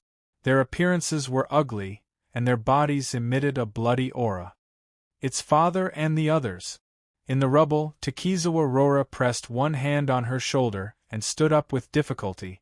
At the moment when the huge thunder and fire axe came down, she instinctively grabbed the housekeeper beside her to block it. The housekeeper's body instantly turned into ashes in the terrifying golden light, but thanks to this, Takizawa Rora had a slight chance to escape. At this moment, a dozen elders of the Takizawa clan landed on the top of the remaining half of the castle with solemn expressions, and looked at Sakata Kinshur, who was carrying a huge axe in midair. Among them, an old man with a withered face said in a deep voice, "Experts from afar, why did you attack our Takizawa clan? If our clan has offended you in any way, we can." However, before the old man could finish his sentence, Sakata Kinshur suddenly extended a finger and tapped the old man in the air. A golden light beam shot out from his finger and directly blew up the old man's head. Seeing the old man's remaining body fall into the castle fire, the elders of the Takizawa clan who came out from the depths of the castle changed their expressions dramatically. "You're so annoying." Sakata Kinshur waved the golden axe in his hand and rushed over. "Today, I'm going to wipe out your clan. I said I'll wipe out your clan, so I'll wipe out your clan. Why are you talking so much nonsense? You've gone too far." A dozen elders of the Takizawa clan roared, and their bodies swelled in an instant, turning into huge leeches. Their appearance could no longer be described with the word terrifying, ugly. They were as ugly as humanoid leeches. A bunch of trash. Sakata Kinshur didn't even look at them. He just waved the huge axe in his hand and pulled it horizontally, and 7 heads of humanoid leeches floated in the air. As for the rest, they were directly chopped in half at the waist. A dozen elders of the Takizawa clan were killed with one swing of the axe, and Sakata Kinshur didn't even bother to wave it a second time. At this moment, Takizawa Rora, who had just escaped from the rubble, fell to the ground as if her soul had been sucked out of her body. She was terrified. He hugged his body tightly with both hands in fear, trembling and shivering. What kind of joke is this? How is this a calamity-level event? This is clearly a genocide-level event. The mainstays of the Takizawa clan, the elders whom she had relied on, were now smashed into pieces and fell from the sky. Takizawa Rora suddenly grasped her face with both hands, her eyes wide open, and then she screamed, a scream of horror and despair. "Is there one more?" Bang! Sakata Kinshur landed directly on the ground. His body seemed to be full of mass, and the moment he landed, it was like a thunder hammer hitting the ground. "Don't come over." Takizawa Rora shook her head in horror, kicking her legs to move back. "Don't come over. Don't come over. No, no." Sakata Kinshur didn't even bother to wave his axe. He just slowly raised his hand and pointed his finger, and a flash of lightning and fire suddenly condensed at his fingertip. "No!" Takizawa Rora let out an unprecedentedly loud cry. At this moment, Sakata Kinshur suddenly pointed his finger in another direction, and a flash of lightning and fire directly shot out. It swept over Takizawa Rora's head. It didn't attack her, but behind her. Takizawa Rora trembled and turned his neck with difficulty. He saw a red light shining behind him. The light of the thunder and fire seemed to have encountered something difficult to deal with. At this moment, it was jumping around in the red light, making crackling sounds. Finally, The red light suddenly expanded and directly dispelled the flash of lightning and fire. At the same time, a strong and nauseating smell of blood spread out like a blood fog. In the blood fog, an unusually seductive boy of 16 or 17 years old slowly walked out. His face was unusually pale. His naked upper body was covered with patterns that flickered with a red light like a spell. Ancestor! Longzarala cried out in surprise at this moment. Without caring about his manners, he crawled in front of this seductive youth. Ancestor! Ancestor! I know, be quiet. The boy nodded and waved his hand to calm Takizawa Rora down. Then he looked at Sakata Kinshur and frowned. I've heard of this power of lightning and fire. The descendant of Red Dragon, the Thunder God, why do you want to kill all my descendants? Oh, I know there must be a big guy hiding here. Then, it's you. Sakata Kinshur rested his huge axe on his shoulder and showed a ferocious look. Hey, come over here and die. My time is precious, and I don't want to waste it on a piece of trash like you. The charming young man's expression was calm as he slowly said, I can feel the majestic and terrifying power in your body. If you want, you can probably turn me into ashes with a snap of your fingers. Ancestor! Takizawa Rora was shocked. But the seductive boy pretended not to hear him and continued indifferently, but my master is also the child of Taboo of the vampire clan. Your Excellency, please consider whether you really want to exterminate my Takizawa clan. The consequences may not be something you can bear. What? Sakata Kinshur showed a look of disgust. Vampire clan? Those stinky bats? I killed many of them 100 years ago who reneged on their debts. You talk too much, go to hell. Sakata Kinshur punched out in the air. The seductive boy's expression changed greatly, and without thinking, he turned into a flash of red light and soared into the sky. However, Kinshiro Sakata swung his golden axe, and a crescent-shaped bolt of lightning shot up into the sky, instantly slicing the red light in half. The ancestor of the Takizawa clan was cut in half and fell from the sky. Vampire clans had special senses. At this moment, Takizawa Rora was filled with grief because the source of his bloodline had disappeared. Such a powerful ancestor, who had existed for hundreds of years, actually, Takizawa Rora could no longer think as he sat there like an empty shell. He stared blankly at Sakata Kinshur walking towards him. And that golden axe! A beautiful head fell to the ground at this moment. After rolling a few times, the hair had already covered the once enchanting face. But Sakata Kinshur kicked it away as if it was a football.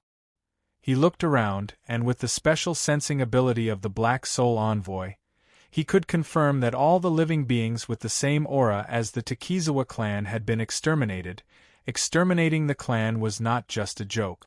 There were still some weak life forces in the surroundings, but Sakata Kinshur obviously did not intend to pay attention to them.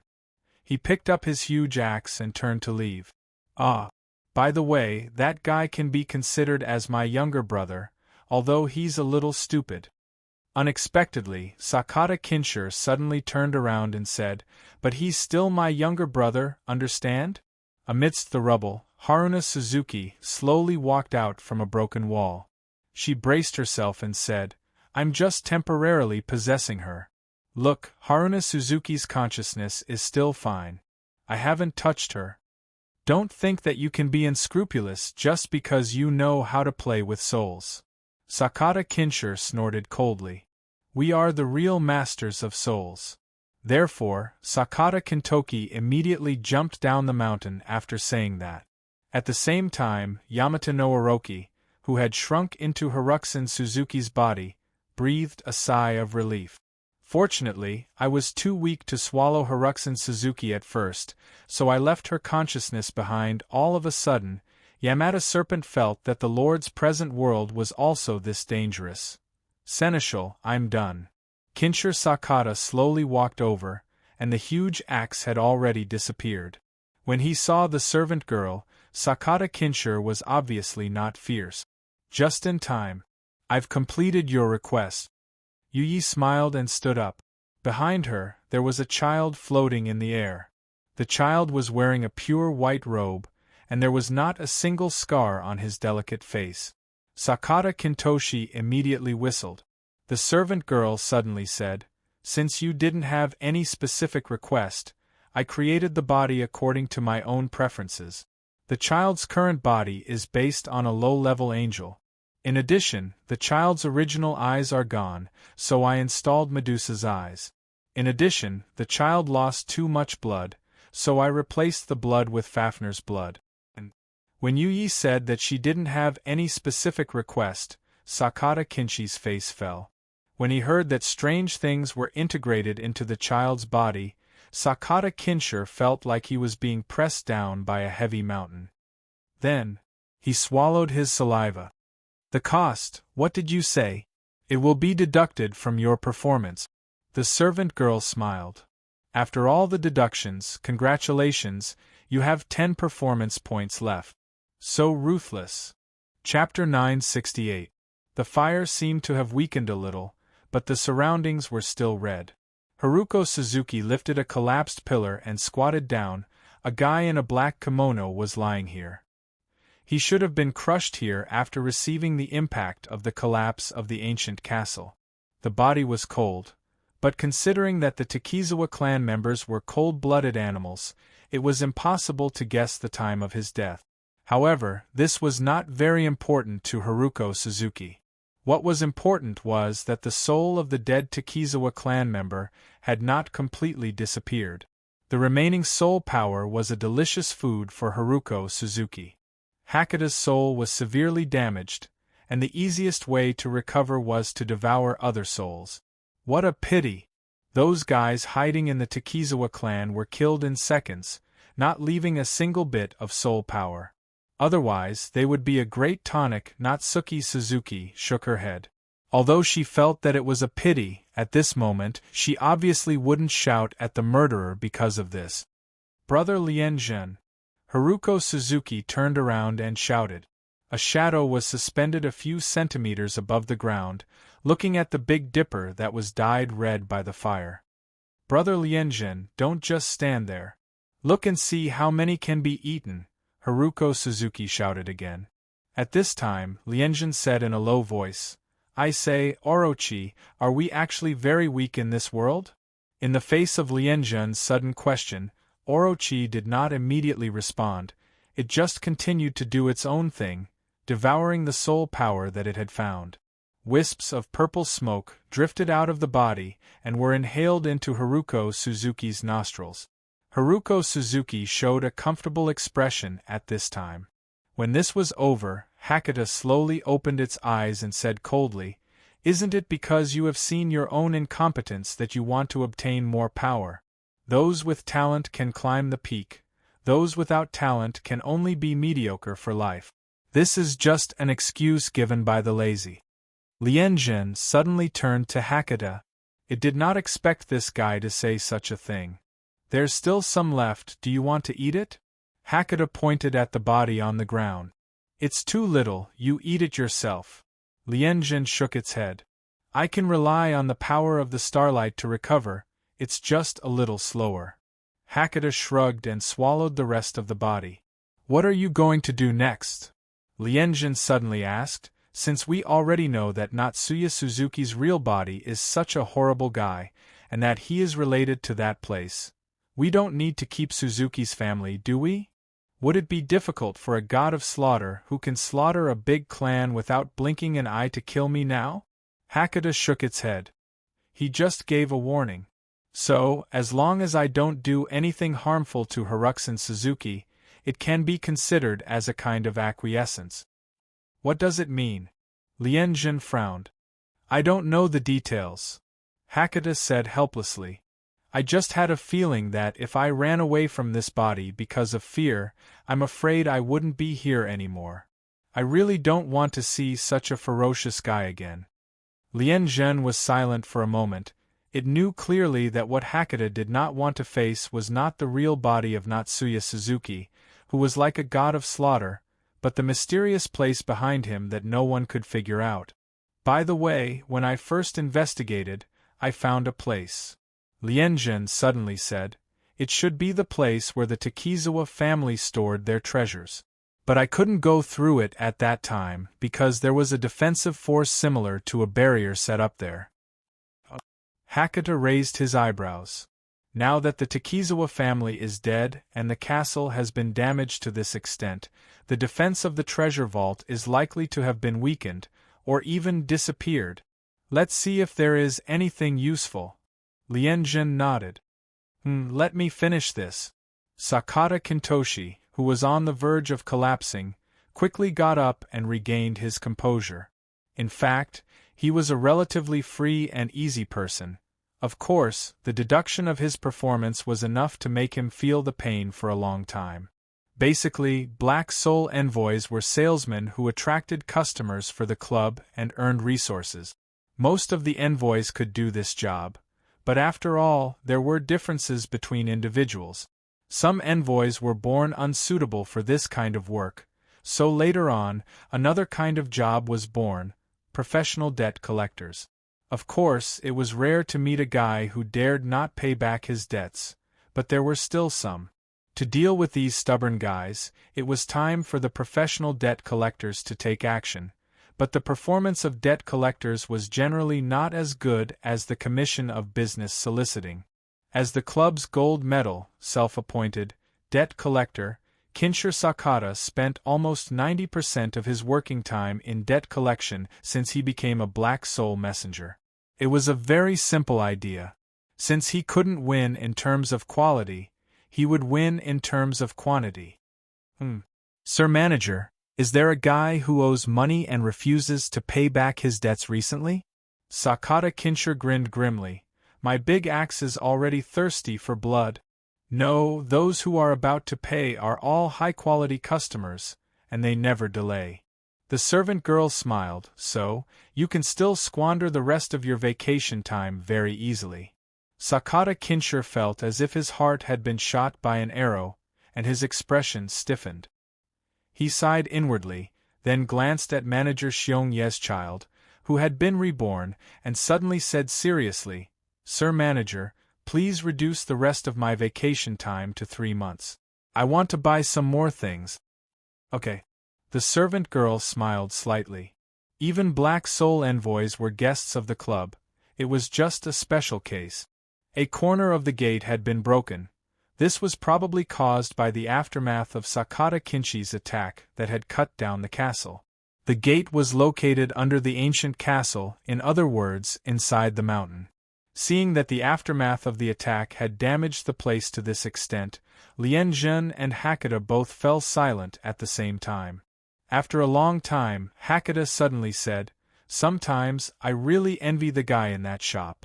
Lianjun looked at Hakata with some surprise, only to hear Hakata say faintly, This kind of special power to recklessly release great power in the Lord's realm without fear of the Lord's realms will coming to find you. Don't you envy it? Let's go in, Lianjun said quickly, and then went straight in through the broken gate.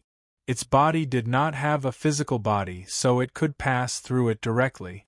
At this time, Orochi had to spend a lot of effort to get into this broken hole, but it was obviously worth it. There was a dazzling array of treasures in front of his eyes. I didn't expect the Takizawa family to have collected so many good things. Hakata's eyes lit up at this time. He went straight to the corner of the treasure room and picked up a glass container. Lava Fire Lotus. This kind of extremely masculine thing is rare in modern society. Hakata clicked his tongue. This is probably dug out from the volcanic fire vein of this country. The Takizawa family is finished. These things have become ownerless. Lianjun said indifferently, You and I will each take half of the things here. No problem. Hakata smiled casually. If it wasn't for the fact that he had bumped into the people in the shop today and was given a fright, today would have been a pretty lucky day. Not to mention the treasures in the treasure room. Along the way, Hakata had plundered many souls of the Takizawa family members who had not dissipated yet. After digesting these souls, the injuries he suffered after coming out of Yen Wuyue's world would be about 40 to 50% recovered. What's this? Lianzhen suddenly stopped and pointed at a brocade box. The reason why Lianzhen was curious was that the words engraved on the brocade box seemed to be from the pre-Qin dynasty of Hua Nation. Let me see. Hakata walked over, opened the brocade box, and took out the things inside. There was a handwritten letter and a rolled-up animal skin. These two were old monsters, so it was obviously easy for them to decipher the ancient words on the handwritten letter. Brother Lianzhen, is this the map of Qin Shi Huang's mausoleum that the Takizawa family said they had? Hakata's eyes lit up as he stared at his fellow sufferer. As he said that, Hakata stared at the content of the handwritten letter. It's actually the Pearl of Marquis Sui. The Pearl of Marquis Sui, the Emperor's item that is almost as famous as the jade annulus of He clan. Lianzhen opened his mouth in surprise, then glanced at the treasure room of the Takizawa family. If it's true, it's probably the most valuable thing here. More than that. Hakata took a deep breath. Brother Lianzhen, do you know the origin of the Pearl of Marquis Sui? It's said that when Marquis Sui was traveling, he encountered a giant snake that was cut in half and ordered people to save it. Not long after, the giant snake entered his dream and gave him the pearl to repay his kindness. Lianzhen said without thinking. What? The Pearl of Marquis Sui has other origins? It's a treasure of our Shangliu family. Hakata grasped the animal skin map in his hand. The giant snake that was saved by Marquis Sui was the direct descendant of our Shangliu family's ancestor. And this pearl was bestowed by our ancestor. It originally belonged to Gonggong. It belonged to Gonggong, the water god. Lianzhen opened his mouth wide. The fire had died down, and only some embers were still burning in some small corners. The club maid was now writing something with her finger on the forehead of the boy who had been restored by physical creation. It was a black pattern like a lotus. Sakata Kinshir watched silently until Yu Ye's finger left the boy's forehead. Then he heaved a sigh of relief. I'm afraid only Mr. Steward can do such delicate work. According to your request, I've sealed the boy in this seal.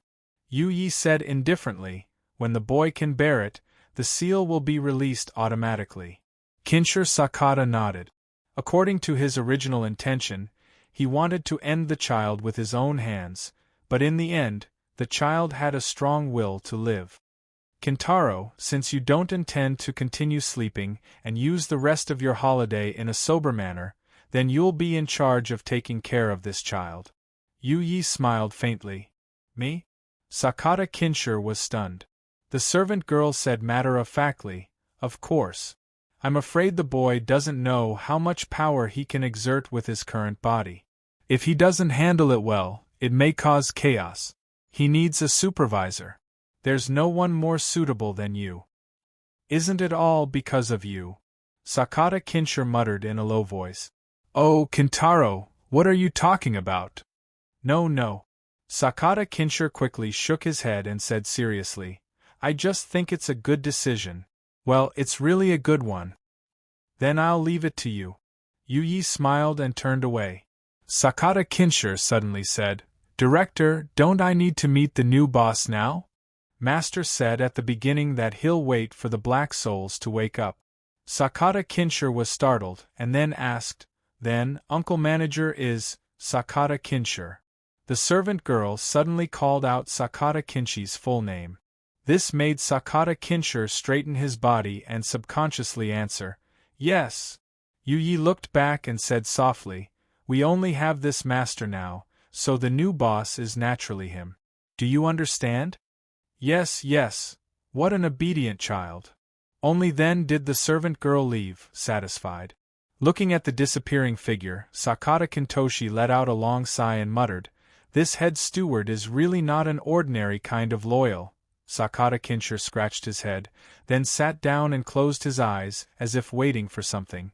After a long time, a little fluorescent light flew in from all directions, and then slowly gathered in front of Sakata Kinshir. This was another service he had purchased, collecting the consciousness of manager Xiongyi that had dissipated between heaven and earth but had not been completely annihilated. The fluorescent light in front of him gradually turned into a human figure. It was Sakata Kinshir. No, it was the manager Natsuya Suzuki was familiar with, Xiongyi. Manager Xiongyi looked at Sakata Kinshir with a smile and did not speak. Sakata Kinshir suddenly asked, Manager, there's a question I've been wondering. Why did you pick me up at that time? To you, I'm just a stranger, right? He whispered, probably because you felt that there was no way to throw me away? You're like a stray cat that's about to freeze to death. Stray cat? To me, you're like a stray cat that's about to freeze to death. Xiongyi smiled. It's really hard to bear to leave you. Are you an idiot? Sakata Kinshir muttered to himself. Then, I'll leave this child to you. Xiongye's body began to slowly dissipate. After all, it was just a collection of consciousness that was about to be annihilated, and it could not be maintained for long. In the end, Xiongyi made a drinking gesture. I really want to have a drink with you again, Suzuki. Bastard. Go. Chapter 969.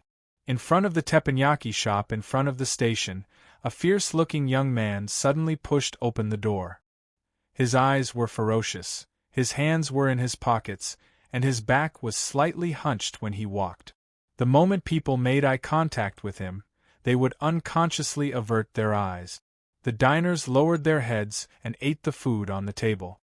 The shop suddenly quieted down. The ferocious young man walked straight to an empty table in the innermost part of the shop. But surprisingly, the ferocious young man didn't sit down immediately. Instead, he pulled out a stool for a child to sit down. It turned out that the young man was followed by a child in a white robe. It was just that the young man was so fierce that people ignored the child behind him. Speaking of which, the child was very unusual. For example, the white robe he wore was like that of Pichu in the fairy tale, and the ribbons he used to wrap his eyes. 5 sets of text burn. The ferocious young man sat down and yelled at the owner of the shop. Okay. Right away. Seeing that the boss hurriedly lowered his head to cook, the ferocious young man clicked his tongue. Then, he glanced at the child beside him and began to pour a cup of warm water for the child. Then, he grabbed the child's palm and stuffed the cup into the child's hand. Wait a moment, it'll be ready soon. The young man said with a bad attitude. In fact, his voice was much lower than before. The child just nodded and didn't say anything.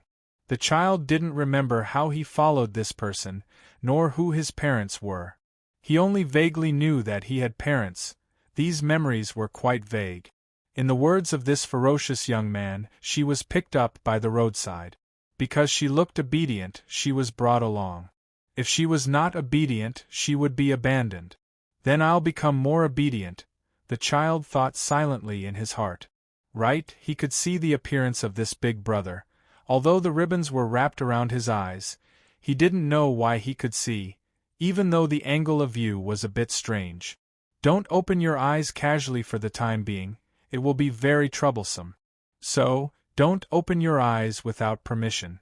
But I'll find a way. Don't worry, kid. That was what he told himself. She had to be obedient. She remembered this big brother's warning, so she tried her best not to open her eyes. At this moment, Hey, did you hear? I heard that a large family was burned down in a fire overnight. I heard that a lot of firefighters were mobilized. The customers in the restaurant were discussing something. At this time, the boss had already served a large portion of the text burner. The ferocious young man directly started to eat in big mouthfuls, completely ignoring the discussion of these diners. However, the ferocious youth's sleeve was suddenly pulled. It was that child. Brat, what's the matter? The ferocious youth frowned. The child raised his head slightly and asked curiously, Do we have the money to pay the bill? The ferocious youth was stunned for a moment. Then, without thinking, he raised his hand and knocked on the child's head. He scolded in a low voice, Idiot! Don't you know that there's such a thing as a free meal in this world? You stay and wash the dishes later, I'll leave from the back door. The ferocious young man quickly said in a low voice, You're a child, they won't make things difficult for you. So, I'll bear the infamy, be grateful to me. Let's eat. Oh, hurry back to your bastard parents. Let's go. The boss's tone was obviously very bad. If it weren't for the fact that he was still a child, he would probably beat him. Of course, the boss's wife's persuasion was also another reason. Because she was worried that the guy who looked like a bad guy would retaliate, she chose not to call the police. Of course, there was also the possibility that the child might have been abducted by the ferocious youth. But considering the ferociousness of the youth, the boss's wife still subconsciously did not think in this direction. Don't do it next time. The boss's wife still reminded him softly, if there's danger, just shout loudly for help. The boy bowed very politely, and then went away. Watching the child leave from the back alley, the boss frowned at this moment. What's wrong with this child? Isn't he blind? Who knows? The boss's wife shook her head, and then took her husband back to the barbecue shop. At this time, the child walked out of the back alley and looked around. Finally, he saw the big brother who picked him up. He was standing in front of a vending machine and kicking it hard. Soon after, the big brother came back with 2 cans of drinks and threw one to him. It was the taste of milk. At the same time, it was still warm, not cold. Kid, finish it quickly, I'll go somewhere with you later. The ferocious youth squatted down and said in a bad tone, I won't stay with you for long, so after teaching you how to survive, I will leave, do you understand? The child nodded silently, but the hand holding the milk can tightened a little. This sudden action directly crushed the milk can, and the milk immediately splashed out and sprayed on the child's face. Kid, you're so troublesome. The ferocious youth immediately wiped the child's face with his sleeve. Drink my bottle of milk coffee. I'm sorry. The ferocious youth shook his head and sighed, then grabbed the child's hand and prepared to leave. Where are we going? The ferocious youth said, I said to teach you how to survive, just follow me. Soon after, the door of the manager's office of an underground bar near the station was suddenly violently broken open. At the same time, several men were directly thrown into the office. This made the manager, who was fooling around with a female employee in the office, suddenly stand up in fright and quickly pull out his belt. Who is it? Big brother, someone is here to challenge us. A young man who fell to the ground at this time covered his stomach at this time, and said painfully, Challenge us? Who is so bold? This manager was not a guy who was easily compromised. Hearing this, he directly snorted, See if I don't beat him to death. Who wants to beat me to death? A ferocious youth directly walked in, took down the door of the office without saying anything, and then casually threw it on the wall. The door was directly smashed into pieces. Seeing this, the manager of the underground bar suddenly swallowed his saliva. His legs directly trembled to the point that he had to support himself on the table to barely stand up. Hey, are you the boss here? The ferocious youth came in front of the manager of the underground bar and directly reached out to grab his collar. I have something to ask you. What is it, big brother? Do you have anyone who owes you money? The ferocious youth directly asked. Debt. I understand. The manager of the underground bar suddenly quivered, then quickly looked at the female employee whose clothes were messed up by his teasing, and shouted, Go! Open the safe next to you. Take out the money. Who said I want your money? Are you an idiot? The ferocious youth directly raised the manager of the underground bar with both hands. I'm asking you, do you have anyone who owes you money? Do you hire a debt collector here? The ferocious youth added, Hire me. I promise to help you perfectly collect those rotten debts that you can't get back. This. The manager widened his eyes. Being lifted by a guy who violently tore open the door with one hand and asked to hire a debt collector, what should he do? He couldn't wait online, but it was urgent. Hire or not, say something. Bastard. Hire. Definitely hire. Definitely hire you, big brother. Not me. It's the two of us. The ferocious youth coldly snorted. The manager subconsciously glanced behind the youth. A child about 10 years old? Hire both of you. Say it earlier, what a waste of time. The ferocious youth directly threw the manager of the underground bar on the big office chair behind the table, then reached out to grab the child beside him, and said with a ferocious smile, "Kid, get ready to work." The roaring sound of the engine. Hongqiao International Airport. This was the international airport of Shanghai, the world civilization of China. The endless stream of flights to and from all over the world never stopped, and naturally, the flights from all over the world never stopped either. Passengers taking United Airlines Flight CZ3516, please go to. A sweet voice sounded from the broadcast, but the passage at this time was unexpectedly cold and cheerless.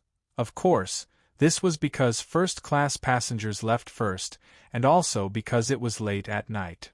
So cold, Song Ying subconsciously wrapped the coat on her body.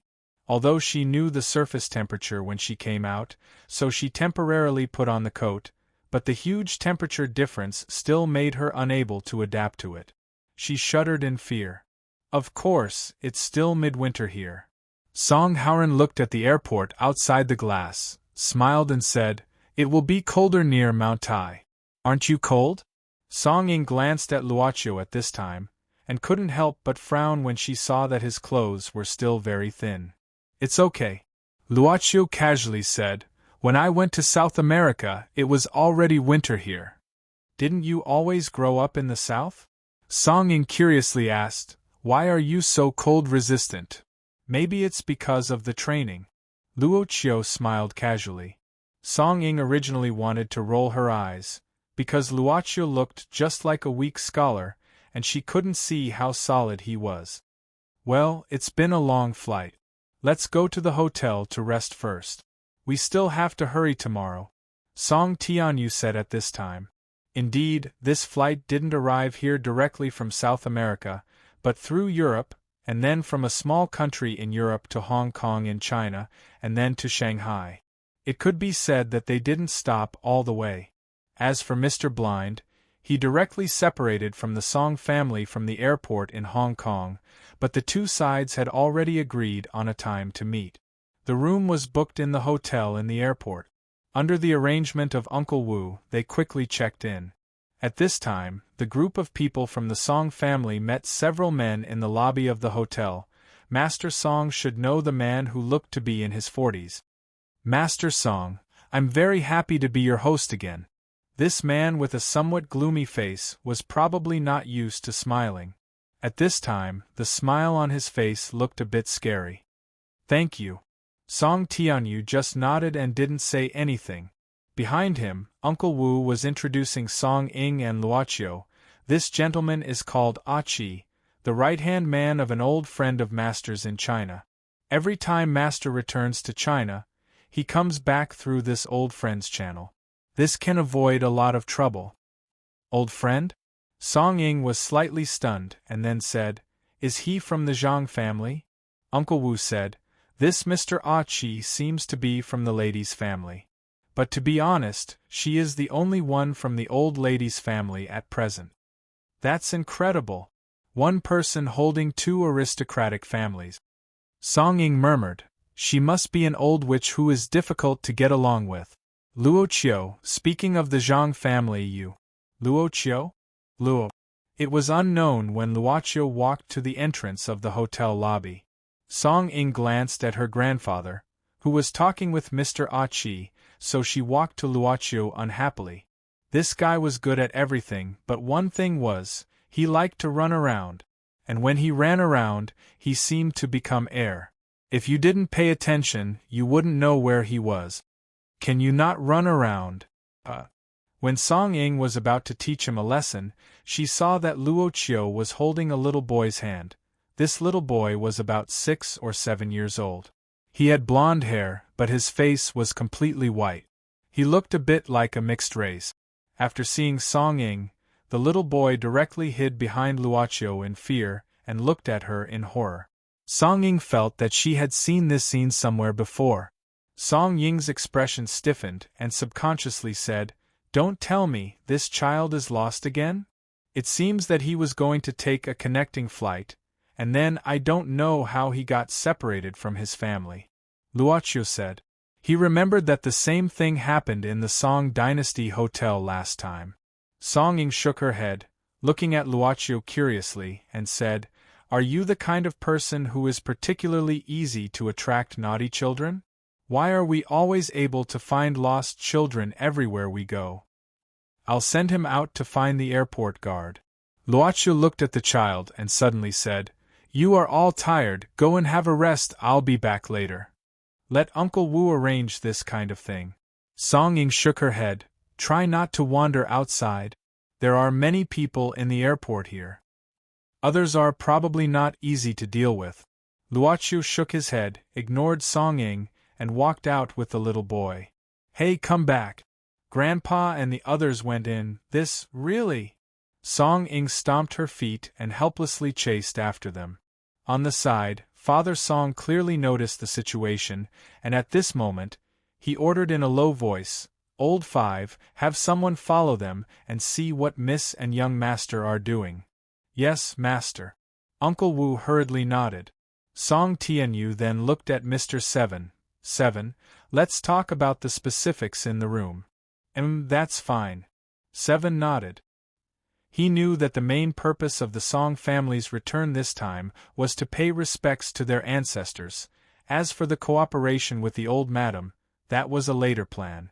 However, as someone who had dealt with mausoleums and other places for a long time, for some reason, 7 suddenly felt a chill. Chapter 970. In fact, in addition to the cold winter, there was another thing that troubled Shanghai Airport. It was only a few days before the Chinese Lunar New Year. That was the difficulty of the Spring Festival. Especially because the airport had been connected to the train station a few years ago, the passenger flow here had been maintained at a terrifying number. If there was a weather problem that prevented the flight from departing on time, it was indeed a quite serious problem. Fortunately, it was currently midnight, and there were far fewer people than during the day. After the security check in the terminal building, except for some retail and restaurants that were still open 24 hours a day, many shops had closed. In general, it was a bit deserted. Of course, such an environment was very good for Han Bingjiang. Why? Naturally, it was because fewer people meant a wider field of vision. For an entertainment reporter like Han Bingjiang, who made a living by revealing secrets and breaking news, a wider field of vision was definitely what he wanted. It was easier to secretly take photos of the target.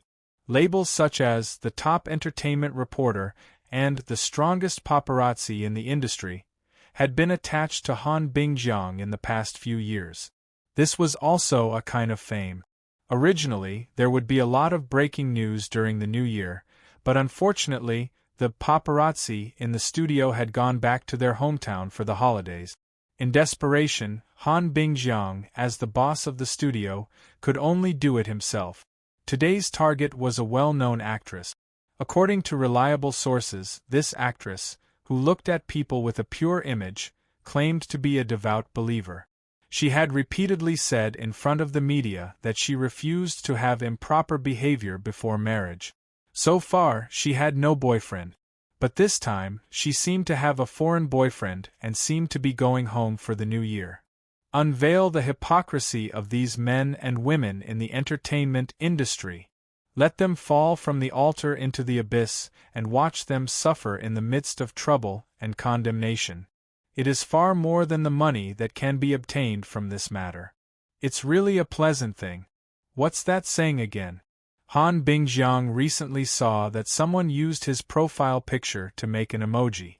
It was written like this: "I just like to see you gnash your teeth in hatred, but you can't hit me. Go away, little bum. After smoking for so many years, aren't you afraid that your mouth will be smashed?" At this time, a very bloated cleaner squeezed into the smoking room with a dark expression, cleaning up the problems left behind by the old smokers. Han Bingjiang boasted that he was a cultured person. He was too lazy to argue with this bloated auntie. He directly put out the cigarette butt and walked out. Well, his mouth felt uncomfortable. After all, he had been lurking in the airport for a long time. Speaking of which, he looked a little hungry. Han Bingjiang, who was about to look for something to eat, suddenly stopped, because he saw a high-quality woman. There was no doubt that Han Bingjiang's eyes were very sharp. He could almost see through people's backgrounds at a glance. Obviously, this high-quality woman was either rich or noble, and had a good sense of fashion. She was probably a lady from a wealthy family. However, Han Bingjiang couldn't recall where this woman came from. A high-quality woman, and an ordinary-looking young man, with a child who obviously didn't look like an Asian, felt that this combination was very strange. Out of instinctive curiosity, Han Bingjiang walked towards the young man and woman with a smile on his face. Although his appearance had been exposed to the public due to reading a lot of explosive news in recent years, if he carefully disguised himself, he could still deceive most people. After all, not everyone would remember the appearance of an entertainment reporter, especially the photo and the person in person. There were some differences. What happened? Han Bingjiang had a smile on his face. He looked like a teacher, giving people an amiable and approachable feeling. "This child is lost, we are going to help him," the young man said casually. But after the child saw Han Bingjiang, he quickly hid behind the young man, seeming to be very afraid, which made Han Bingjiang depressed. "Don't mind, this child is very afraid of strangers, even I am afraid," the high-quality woman said suddenly, seeming to be a little jealous. Han Bingjiang just smiled embarrassedly. "There's no value at all." Han Bingjiang shook his head inwardly. However, as part of his disguise, he still kindly pointed out, "There's an airport duty room not far ahead. You can go and take a look." "Okay, thank you." The young man smiled slightly and suddenly said, "There is also a water dispenser over there, not far away." Han Bingjiang was stunned and subconsciously said thank you, then watched the young man and woman leave with the child, frowned and muttered. How did he know? But Han Bingjiang quickly reacted, because he smoked for too long, his mouth had long been dry, and even his lips were cracked. At first glance, he looked like a thirsty person. But he saw that the child who was far away suddenly turned his head, glanced at him, and then quickly turned his head back. Obviously, he was still very scared. Han Bingjiang shook his head, thinking that he might really be a person who is not liked by children. Well, calculating the time, it is almost the time that the female star's flight arrives, right? Han Bingjiang had no time to eat. After drinking 2 mouthfuls of water from the water dispenser, he hurried to the arrival hall. But to Han Bingjiang's surprise, it didn't take long for him to meet the target of his trip, the new actress who had just won the Best Newcomer award at last year's film festival, Qiaoan. Han Bingjiang's eyes were very sharp, otherwise, he wouldn't have been able to catch so many celebrity scandals. Although the new actress in front of him was wearing a headscarf and sunglasses, Han Bingjiang still recognized her at a glance. The woman in front of him was looking around at this time, as if looking for something. She was the only one carrying a small suitcase, and she didn't even see her assistant, which made Han Bingjiang puzzled. But what made Han Bingjiang even more surprised was that the winner of the Newcomer Award was walking towards him without saying a word. Moreover, her pace was quite fast. Could it be that I was also recognized? That was not good. If he was recognized, the other party was probably already prepared. In that case, there was no way he could get any useful information. "Excuse me, have you seen a child? About this tall?" The woman took off her sunglasses in front of Han Bingjiang and gestured with her hands. "About this tall, blonde hair, a little boy." She exposed herself in front of him without even trying to hide it? Han Bingjiang opened his mouth.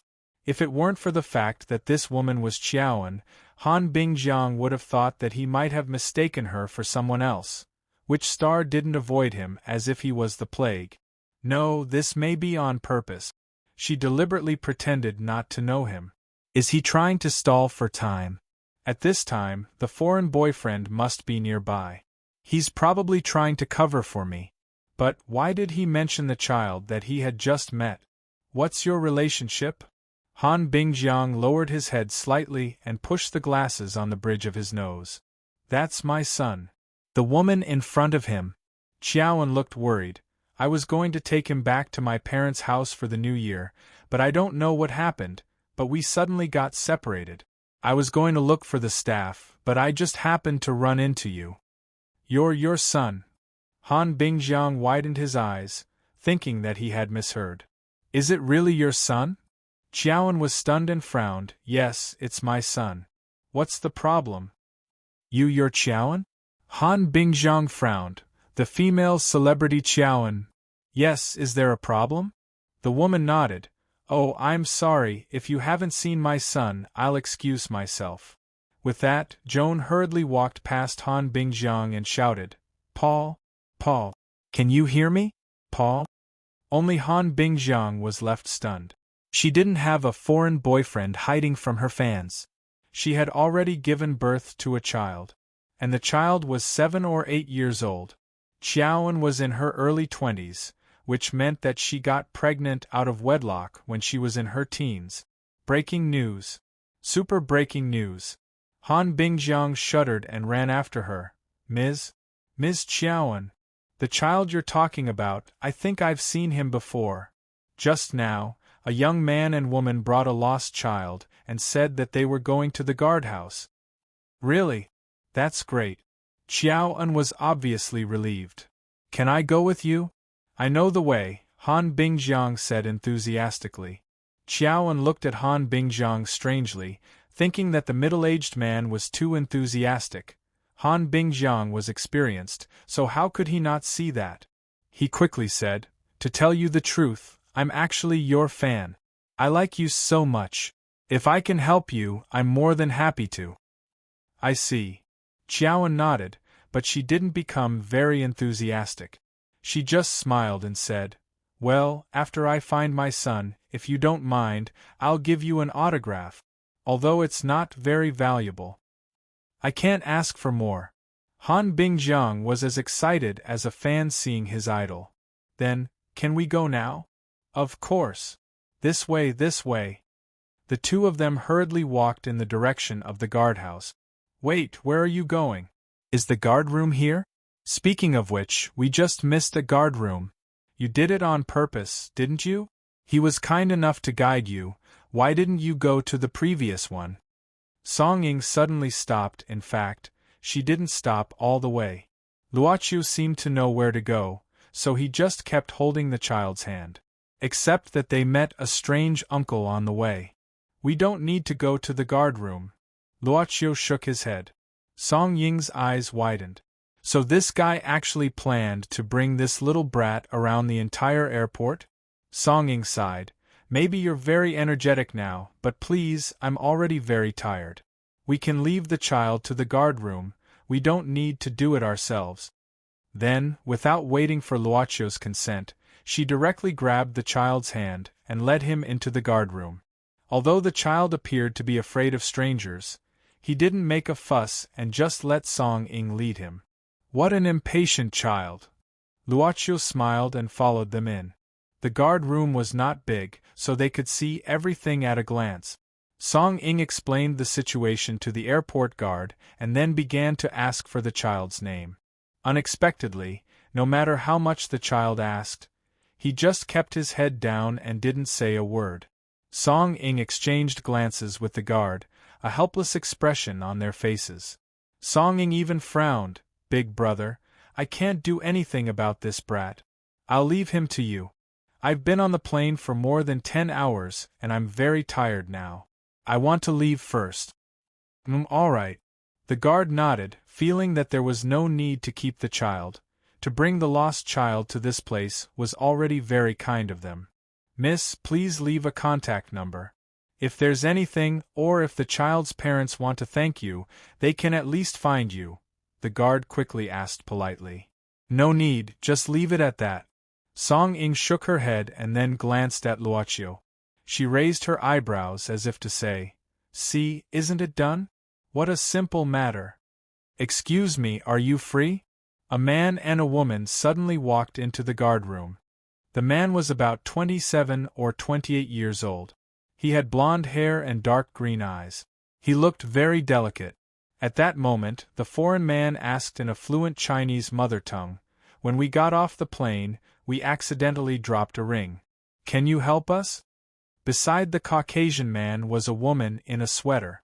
The woman wore the sweater's hat and a pair of brown glasses on her face, but she didn't say anything. "Oh, is that so?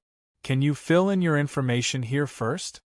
The guard quickly said, "I'm really sorry. A child just got lost here. We're looking for his parents." "It's okay, I'll fill in my information first." The Caucasian young man smiled, appearing very polite. At that moment, Song Ing was about to pull Luoqiu away. However, when she saw the Caucasian young man, she was stunned and whispered, "I say, doesn't this fellow look a bit like the child?"